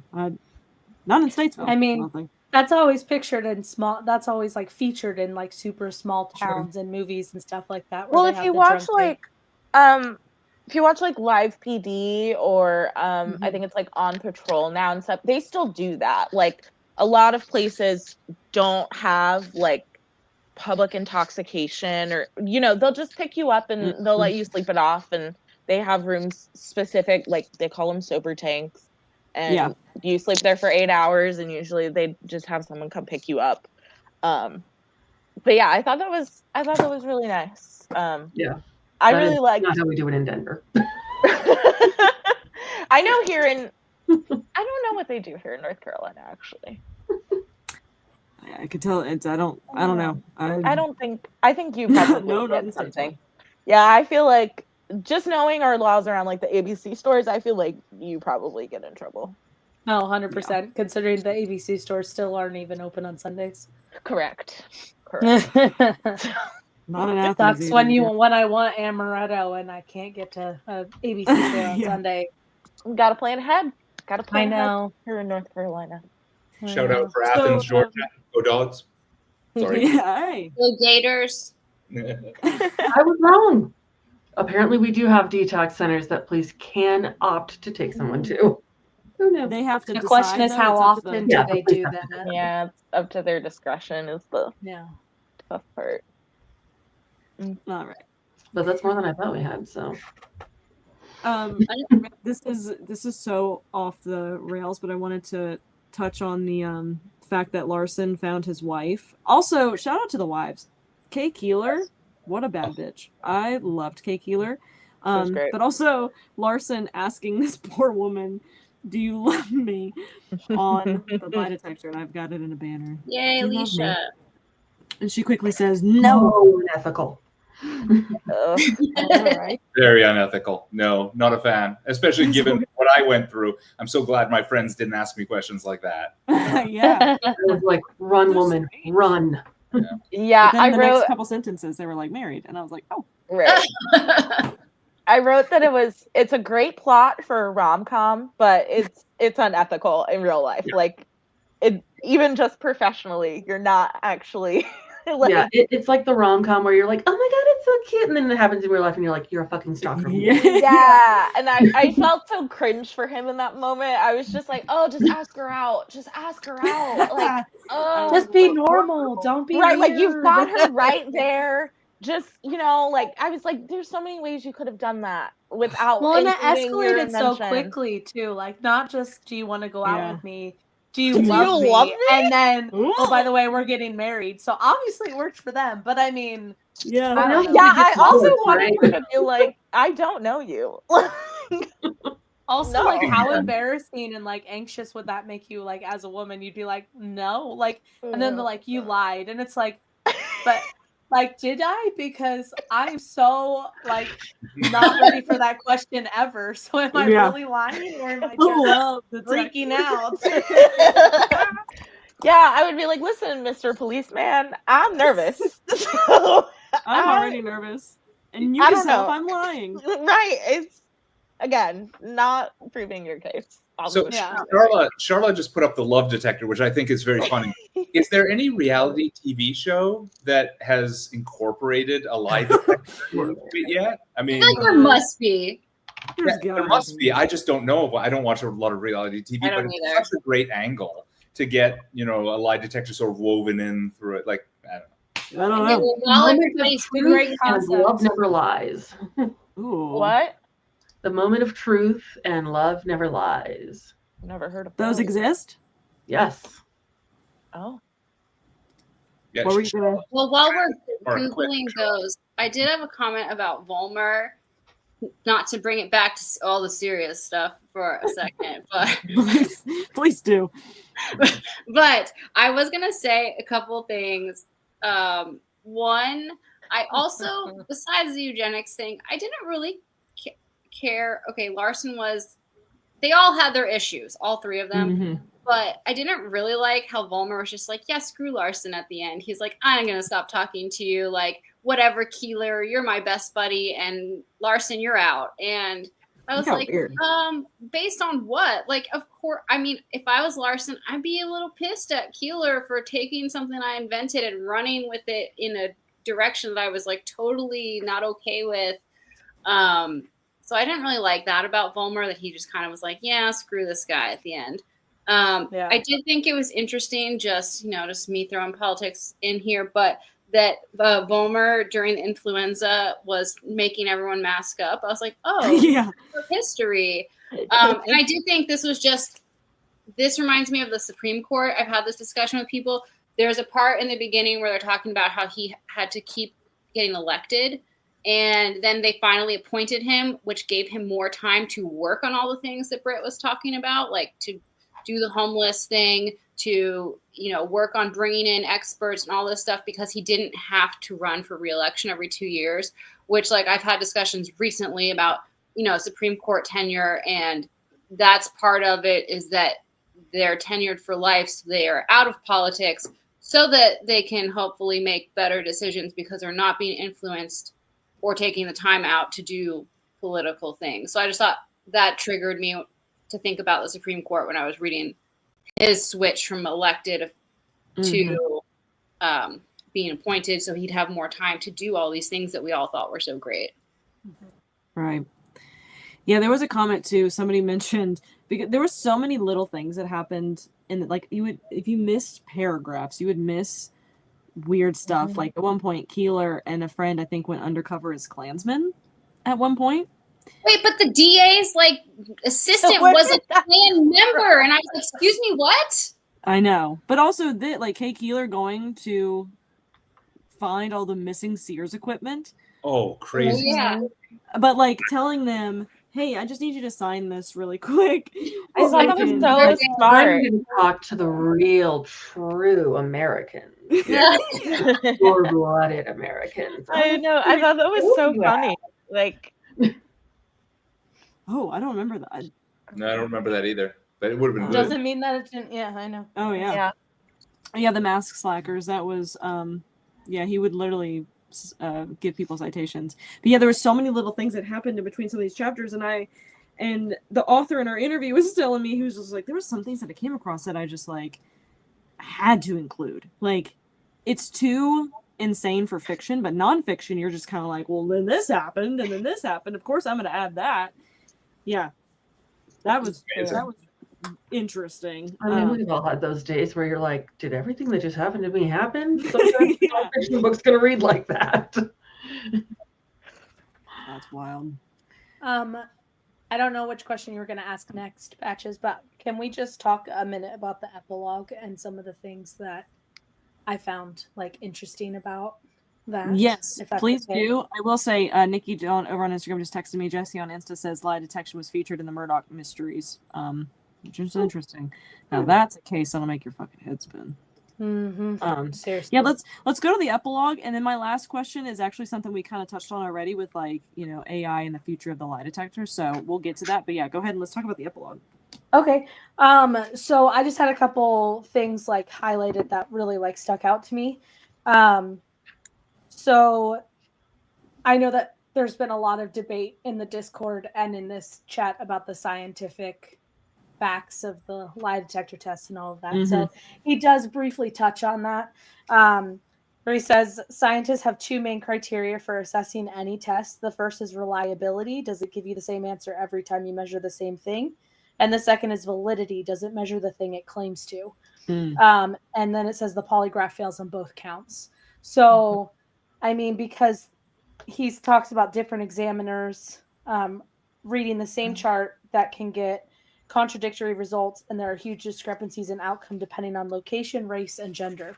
So that's why there's not a lot of science in this book, because there's not a lot of actual science in the lie detector, because it's not scientifically sound. Great point. That's what we're talking about. That's what we're talking about blood pressure. Yeah, exactly. And then I just found a few things here interesting too. He says lie detectors have been used to get confessions from some of the worst criminals. but have also perpetrated grave miscarriages of justice and allowed murderers and rapists to walk free. Mhm. And then the National Registry of Exonerations lists more than 200 people who were wrongly imprisoned after failed polygraph tests. So over 200 people. And that's just what they've listed. I mean, who knows how many there are now at this point. And then, I mean, Gary Ridgway. Haven't been found yet. Yeah, exactly. Yeah. Gary Ridgway, you know, he's the Green River Killer, right? Yeah. Yeah. He passed a test. Yeah. So, I mean, that tells us everything we need to know about lie detectors because that man was Told you. Yeah, because Um, I think you like brought that up earlier, Britt, that like depending on how the person Yeah. who's taking the test, like you're a sociopath or you just don't feel nervous about it in Yeah. any way. You Yeah, know, exactly. then it's just like, especially Gary Ridgway, he'd gotten away with it for so long. It was probably just like, yeah, hook me up to the machine. Sure. Yeah, he's like, Sure. let's try this. The last one I just wanted to say here was that I highlighted. It says John Larson wanted to end the third degree, but he ended up creating a psychological form of torture, a nightstick that doesn't leave visible bruises. But by the time he realized this, it was too late. Both he and Keeler approached their invention with pure intentions, but they were corrupted by its power. They thought they could control the lie detector, but it escaped their grasp and destroyed their lives. And so I found that really like interesting because just the psychological form of torture. I just didn't even think of it like that, but I mean, he's not wrong. And that was one of my questions too, was, you know, did this start with pure intentions? And that's where Amit Katwala was in the podcast episode, at least, was saying like, well, it could have very well have started that way. Like, of course, people I don't know what he's doing. People really wanted to, you know, end this sort of, you know, brutal way of the police force at the time. And I understand their intentions, but yes, and that's where he brought in the whole idea of Sam Altman and the creator of OpenAI. Like, you know, there's a fine line between I'm going to change the world, but if I make a couple billion along the way, then that's great. But also, did Keeler have pure intention? Or was he just fascinated with it? Like, were the intentions, I guess, pure with this? Well, he was kind of more just like assigned to it. Like, it was just something that Vollmer told him to do. And then he just kind of like took it and ran with it. I do think that Larson started with pure intentions. But then I think once it kind of caught wind, like, and I think that's kind of like a creator's burden to bear, is you don't always get to choose how your invention is applied, how it's used. And I mean, even Larson in the end, he didn't want it used that way. He didn't want it used at all. But like, you created it, and at some point you don't really get a say anymore. Like, and I think that was part of his regret the whole time. Like, he didn't, when you're creating it, you don't think about all of the terrible ways it can be applied. You're thinking about, I want it to be used this way, and this is what I'm trying to figure out. But you're not thinking about, you know, all of the other people that are going to be using this and the biases that they're going to be bringing to it. And you can't plan for that. You know, you can't invent around that kind of thing. And I feel like that really like sucked for Vollmer in the end.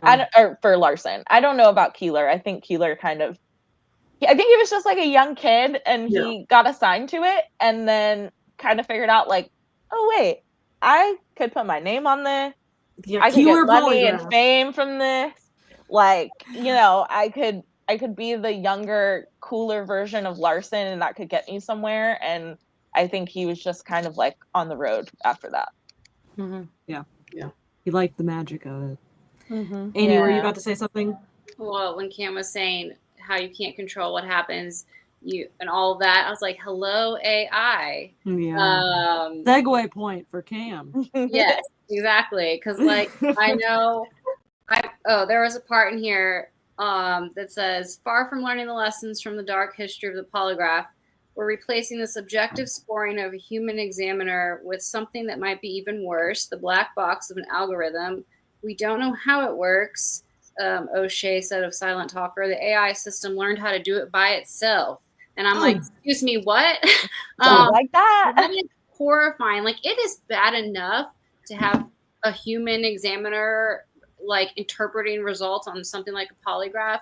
But if you're taking out the human component, but you're still asking a computer to look at human things, but now we're going to trust it more because it's a computer telling us the answer and not a human. So we're going to think automatically that the computer must be right because it's less fallible than the human. And I'm like, oh, dear God. We're doing a lot of mental gymnastics. And like, I also just had a note about which they talk about, this was part of what some of them wanted to use the polygraph for, was like predictive, like picking people up before they committed the crime. And I'm like, yeah, guys, no, we all know that does not work. I know, I don't remember the specifics, but like a few years back, like the Pasco County Sheriff's Office got in big trouble for trying to do, like, what were they calling it? Like intelligence, something. Anyways, they were basically like following certain people around to try to see what they were doing. And I see that a lot now with like, not that child porn is horrible, it's so bad, but what I'm seeing now is child porn and AI is a lot of people are trying to catch people before they do it. But it's like, we're talking about before, you know, the reason beyond reasonable doubt and all this stuff and being 100% sure. And like, people are trying to catch people when they have the materials to create things on AI. I'm like, what? They just have random pictures? Because that's all that AI takes. So it's just like a whole scary ball game of like when people are trying to catch people before they do things. Because obviously we know there's enough bias, racial bias, all this other stuff already. Now add that to like predictive crime, and that's just like a very scary thought. Yeah, I was going to bring up what Tori just commented in there, Minority Report, right? Which most people know as a Tom Cruise movie, take it for what it's worth, written by Philip K. Dick in, I think, the 50s sometime. I don't remember exactly when he wrote it. Philip K. Dick predicted so many of these things that have come to pass. A good read if you're into, you know, hard sci-fi. But that one especially, we're not far. We're scant years away from AI doing predictive modeling of crimes. I used that like a snip of Minority Report. I wrote a paper in law school on free will or determinism, and beginning of it I showed like a clip from Minority Report, and then you have that whole discussion of like knowing that people will definitely do stuff, or there's that stuff in the law about like you're allowed to have that last second change of heart and not do it. That's why we can't punish you for your thoughts. Right, exactly. There's 1984. Thoughts, I'd be in Sing Sing. I know, I have a shirt that says "Bask in your thought crimes." Yeah. so many of these things were predicted. It's amazing. Yeah, scary. But my OCD has accused me of a lot of crimes. My intrusive thoughts are always like, "Didn't you know you committed this?" And I'm like, "No, I really didn't." That's me every time I go through TSA. I'm like, "But what if I did have I've never had a bomb. I don't know how I would have had a bomb, but what if I have a bomb?" Like, I've never had cocaine in my life, but suddenly the second a cop's behind me, I don't know what it is. And this is why if I were under a polygraph, I would fail. I would fail. Right, exactly. I would fail horribly. Well, on the topic of AI, obviously there is more inventions coming out, and something else too that we breezed over that I should have included. I had a link here to a article that I wanted to talk about, especially with what you about to say. Yeah, I wanted to link this article because something that was brought up is how the polygraph affects marginalized communities, and what exactly that looks like, and especially now, and we can tie this in with our final question, with the future of AI being introduced to potentially some of these things, not just like with brain fingerprinting and eye detect and stuff like that, but something that Amit Katwala said as far as the future goes is this being used at borders, right? And in the UK, I can't remember exactly what he said, but it's mostly used for asylum seekers, I think, at the moment. So, the page wasn't found for y'all. Is it not working? Oh, because both of them at the same time. I was going to say, you can also copy and paste them into an open browser, and it should work. Because mine wasn't working earlier. My fault. Okay. So let's talk about round this out on a super positive note, how this affects marginalized communities and how this is going to continue affecting marginalized communities. And I'm sorry, it's not letting me post for Facebook. I'm going to try again. Mike, I guess you can start. Oh, I was reading the ACLU article. I think Steph and Morgan know my feelings on AI. I welcome our robotic overlords. I'm a big fan of all AI, and it's freaking scary. And there's so much. Oh, God, I've been actually reading a little bit about this because I talked about the racial bias in SATs to someone a couple of weeks ago, and then I started doing some research into just like racial bias in things that I don't think about because I'm a chunky white boy, right? So like I accept that privilege, and I want to look into what I've avoided my whole life, these racial bias. And then I saw you Patches, you shared this racial disparity in the lie detector and the ACLU article, and it's been 3 days and I've slept since then, since I looked at them. So I want to look at them again. So it's scary, and the future is scary, and I'm not a big fan, even though like I haven't done anything wrong, right? So I have no more to add other than that I accept my privilege. I've looked into it, and everything seems to have these biases, and we should accept them and talk about them and adjust for them for sure. Like Cam said earlier, like as a Black woman going into court, she's going to face a very different situation than I am. Yeah. And it blows, and there's nothing I can do about it other than fight against it. Mm-hmm. Yeah. And talk about it, because I will talk about it. Mm-hmm. Yeah. The ACLU one that you sent out, there's just one part in there where it talks about eye tracking, fMRI, brain reading, and AI machine learning. None are reliable. And I wrote down part of the quote. It says, apparent inability to discriminate between solid science and highly discretionary techniques. Mm-hmm. And they're automatically going to be used against marginalized communities because there's always someone who has it out for someone in those marginalized communities. And it breaks my heart because everybody's human, and it doesn't matter. It shouldn't matter what you look like. It shouldn't matter who you date. It shouldn't matter what your gender is. It shouldn't matter what your religion is. It shouldn't matter any of that. It shouldn't matter. Mm-hmm. It should just be, did you do it or did you not do it? End of story. Like, but I think that, it's going to always be there. Unfortunately, all we can do is keep, like Mike said, talking about it, fighting it as much as we possibly can. And, I grew up a sheltered, straight white girl who was Mormon. None of those things are now true. I'm still white, but, and so like, it's just, I've never been able to put myself in anybody else's shoes like that because I've never had to experience that.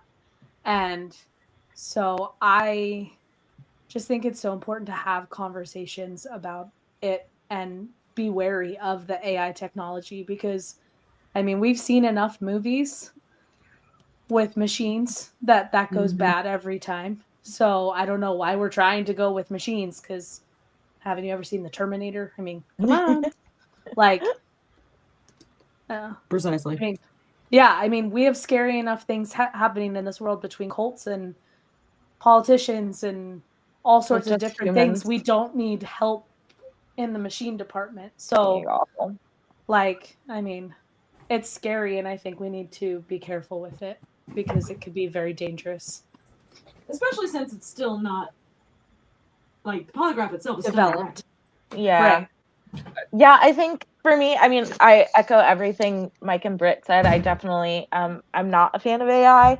And I think something that was in the epilogue that, we're trusting an algorithm, and something that Mike said about bias. I think a lot of times when people think about AI, they think about it as being a a black box, something that's very sterile, and they don't think about how even when you're programming AI, your human bias is going into that coding. And I think a really good example that some of us were talking about earlier this week was Fable, and that whole AI scandal that they had with the wrap-ups. And I saw the girl that it originally happened to, where she got the message, you've read mostly Black or Indigenous creators all year. Make sure to read, a white author. A white author. Right. And I saw a lot of people in that discussion saying, well, how did the algorithm figure that out? How did that get there? And I mean, I don't know how they programmed it, but what I can guess is that they had markers for people that were Black authors, for queer authors, for Latino authors, and white authors just got to be authors. And so the algorithm picked up, you hit all of these little markers, you didn't pick this one little subset, because you weren't tagging white authors. You were tagging everybody else in a marginalized group. And when this person didn't hit your actual baseline, that was when your algorithm said whoa, hey, you're not actually picking, the general set of authors. That's probably what you should do from now on.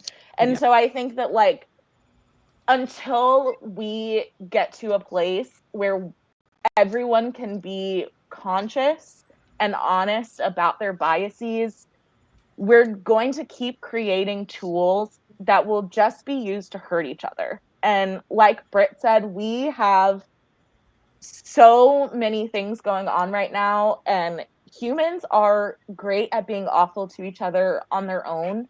We don't need to create another tool to help us do it. I think that we do a pretty good job of it on our own. Or another excuse.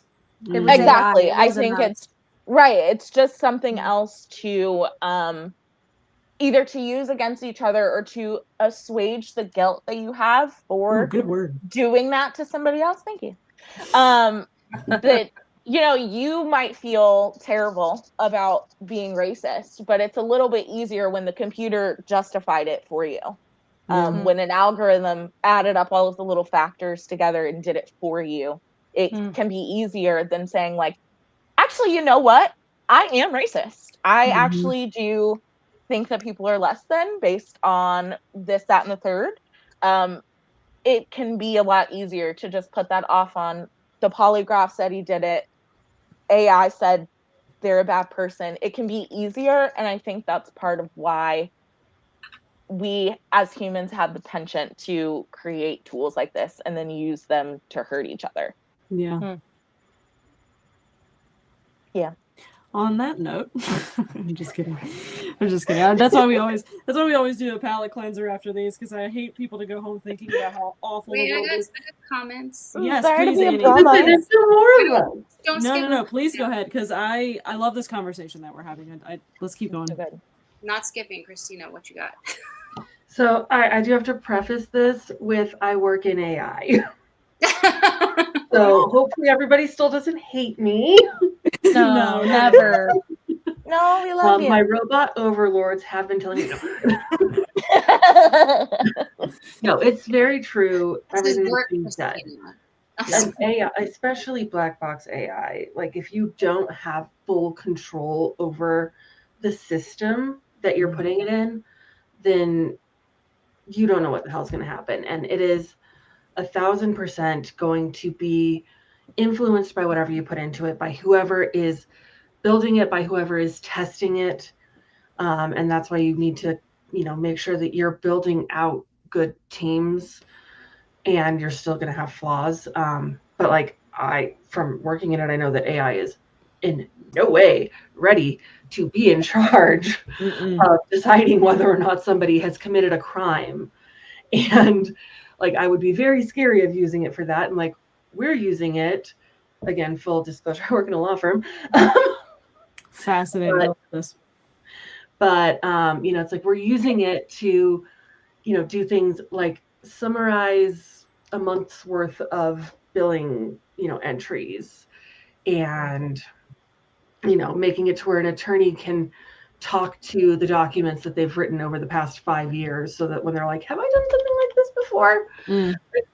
But like, that's the kind of stuff, and like that shit is like, it's really hard to build it to do that, and to get it to do that consistently and accurately. And so knowing how hard it is to get it to write a little summary of, we see you have these 10 billing entries and our summary of it is this. So I'm like, I would not trust the AI to drive my car yet.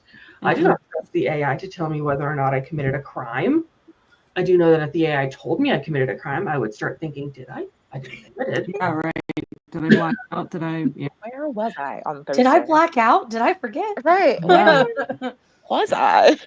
But yeah, like it does scare me. Like, a lot of the systems that are out there, you don't have control over, like the core of how the AI system is put together. Like ChatGPT, you can't change their system prompts. Copilot, things like that. Azure is kind of a blank box where you actually have to build the system and teach it how to do things, which is also what makes it hard to teach it how to do things. But so it's like, it's just really crazy. And when I saw in there, they're like, oh yeah, we're going to be using these brain scans and AI. And I'm like, we don't know anything about the brain, and we know less about AI. We should not be using these. Should not be jumping this far. Bars are still a question. Like, the AI in general is still a question too. And it's a good point. You brought up Cam as well. But the Fable thing is, I, for some reason, imagined the way that went so horribly wrong was the subject group just was not the right crowd, but it totally makes sense now that they probably specified Black authors just versus authors. Like, that makes total sense. Yeah. And I could see how they went into that thinking, we're going to help people identify, diverse authors. We're going to help people find Black authors. We're going to help people find Indigenous authors. And then you give it all to a box that knows nothing. And what's so interesting, though, on that topic, I'm sure that they had test people. And that's where you also did that not show up at least once? No, we were all white, all the test people. Yeah. Like, you have to have a diverse set of people testing, because people are going to go into it and they're going to look for what they know. Yep. And if they don't know to look for something else, then they're not going to test for it. Annie? Okay, so I have a couple made notes again. I'm ready. Okay, so I agree. Don't worry, Christina. I think there are some good uses of AI. Like, so for example, in like the intelligence world, I feel like, but limited. So like, the part where AI would be useful is like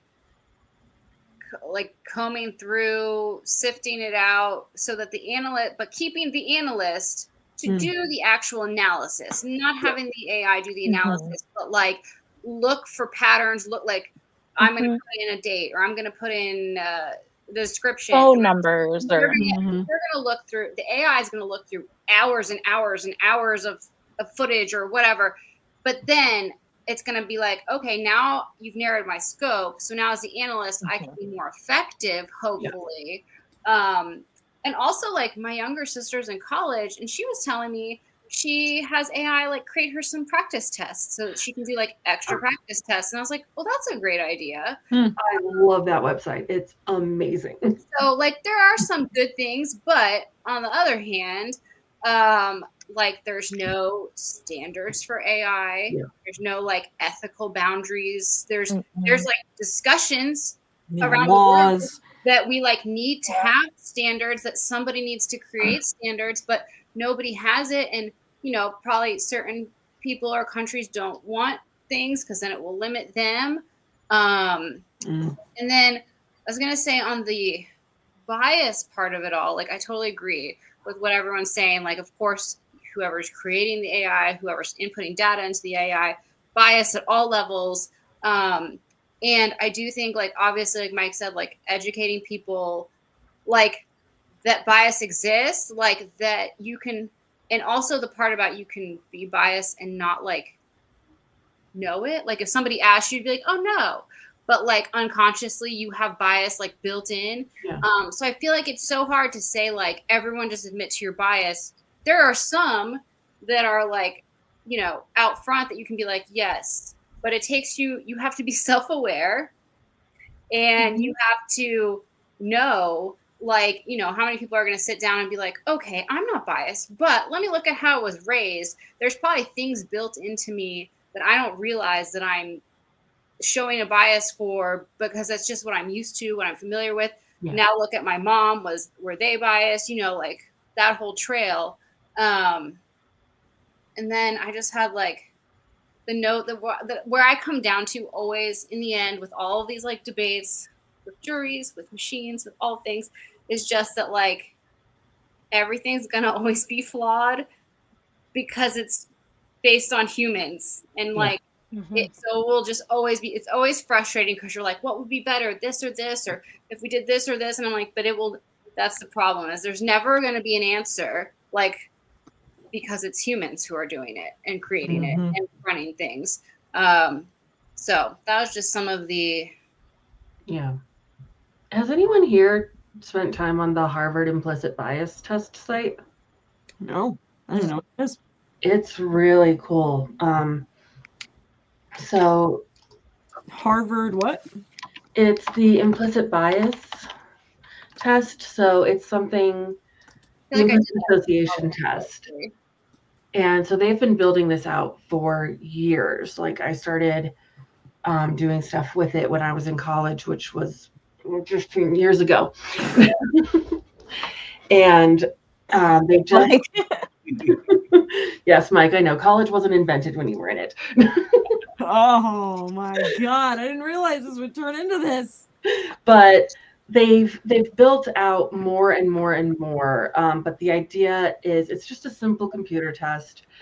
And so they'll have you looking at categories of words. And so it'll be something like positive. So you'll have positive and negative words, and then you'll have the category that you're looking for the implicit bias in. And so, you know, you'll have a round where you're just doing positive, negative. And then you'll have a round where you're doing, like they've got skin tone or Asian American, Jewish. And so you'll say, you know, it's like, okay, these are the words that we're associating with African American. These are the words we're associating with white. And then start doing them paired. And so it looks at what kind of delay do you have and how many errors do you make when you have positive words associated with African American versus negative words associated with African American. And it runs you through these multiple times. And then at the end, it can show you on that continuum, you know, where you probably fall and how much implicit either racism or whatever bias it is. And like I said, they've got a whole crap ton of them, and they keep building them out.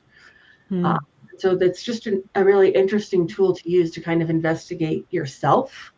Yeah. So, let me tell you, I went in here and did the one for sexuality, and I was like, well, as a not straight woman, I did not do well on that. Whoops. Yeah, there are a lot of tools out there to uncover your own biases and to grow to be better. I don't think it's all on one person to sit down and, you know, ponder your entire life and like pick it out, but like there is some personal responsibility to like, yeah, I know there are biases I have that, you know, might not be overt or conscious, and like you have to want to put in the work to figure those out. You have to be honest with yourself. Then once you find out those biases, you have to be willing to accept that that is an actual bias and not like, oh, this must be wrong. Like you have to accept that based off of your answers, you are biased in this area, and you can grow from that. And that's you know, now that you're aware of it, you can fix it. Part of it is just making people aware. Like, who was it? Somebody said, Stephanie said in the chat, and I think I did the same. Like in undergrad, if you're a psych major, they have you take some of these implicit bias tests. But like, if you're not a psych major and you're not like niche interested in this stuff and just reading it on your own, do you know these exist? Like, so like forget the hurdle about will people take them, but do they even know they exist to take them in the first place? I didn't know this existed at all. Me either, but feel now like I this want to is take it. back to like what Mike said about like educating people. Like this is part of it, educating them that there are tools to figure out. Like you don't just have to go to therapy, or you don't just have to do this. Like there are other, safer, more comfortable tools you can use at home by yourself if you're starting out to like start looking into yourself. Yeah. Yeah, there's some corporate training that I went through as a director or whatever at a big company that did this implicit bias testing, and it, as Christina said, it measures like the time in which the positive and negative things are applied to the different groups. It's very interesting to run through it, and the results spat out exactly what I expected. So as I've been working on myself for years, I sort of know where my biases lie. So it was good to get, and I showed them to my team. So I had 28 people working for me or something. I'm like, and the team's like, yeah, there's nothing bad in here, Right. It's what we expected. Yeah. No. I like that Absolutely. comment from Glenn. Yeah. Yeah. Yeah, Well, this I like was that. awesome. This was. This Great was conversation. okay. Thank you guys so much for hanging out and being here. I do want to give a shout out to our March book that's coming up. There will be a very different note. It glows in the dark, you guys. Yes, Yeah, it does. It does glow in the dark, by the way. If you get a physical copy, which you can get from Fred and June's books, if you could support the book box, again, just email them if you would like to be a part of that. And subscribe today, because I know right now, again, it's April book that you could start your subscription at, which you will get in mid-May or mid-March, excuse me. But if you would like the March book, just send them an email. But yes, it does glow in the dark. I have not tested it yet. I tested it earlier today. How'd it work? Let me see. The whole title glows. Yeah. So Awesome. Echo, So cool. Echo, Love turn off that. all my lights. I'm just gonna kind of do a. Oh, it's still pretty bright with my screen. Yeah. Oh, there's you could see the. Oh yeah. Look at that. Whoa, cool. That's so cool. Yeah. I kept seeing People people said talking that- about it in the Discord, and so when we got home this afternoon, I just grabbed my book and ran into the bathroom. Yeah, people said the spine glows too, right? Yeah, Morgan said that. Yeah. Yeah. I am. Oh yes, Also, it is. the comments patches are saying that That's so a cool. lot of people have loved this format. So good Yeah, job. Good. We're excited about it. Yay. I liked it too. It was interesting. Yeah, it was a good time. I'm so glad. It was a I'm so good glad you like this. discussion. Yes, I loved it. Yeah. Thank you guys so much for participating. And again, March book is Gory Details, and as you can see on the bottom right there, these typically don't get posted. Cats were staring at it. These typically don't get posted until the top of the month, so you won't see this post again. But if you see at the bottom here, it says live show discussion is on March 30th at 7 p.m. Eastern time. So mark your calendars, March 30th, and I will have again another amazing group of guest hosts here with me. I can't remember if there's any repeat offenders. Are there any repeat offenders coming back? I think I'm a Cam and Mike, okay. I will be on a phone. You will see these so- faces. You will see these faces again and again. I hope They're you're not amazing. picking me yet. So sorry. Never. I love it. But yeah, thank you guys so much for hanging out. And of course, we, like I mentioned earlier, we do typically sit for a little bit longer and do a palate cleanser, but we can't really do that while we're live. So one thing you can do is hop on over to the Discord, and there is a voice chat that you guys can use whenever you want to. If you're just like sitting there knitting and you want some company, you can hop in there and just say, hey, who wants to join me? But we can hop over there really quick and chat on the Discord if you guys would like to. If you don't have the link to the Discord, you can find that on our book club's website. If you just go to the morbidlycuriousbookclub.com and click on join the book club, it will be in the pinned messages tab. We just don't share it around with everyone. You have to be a part of the book club to be in the book club Discord server. So if you need help finding that or navigating that, please let me know and I will be happy to help you. Thank you guys so much. This was awesome. Thank you, Thank you. Patches. If y'all don't mind sticking around, I'm going to end this live, and then yeah, you can watch this at any time too if you tuning in after the fact. Thank you guys so much. And I'm going to click to end stream. Thank you. Bye. Bye, everyone. Bye.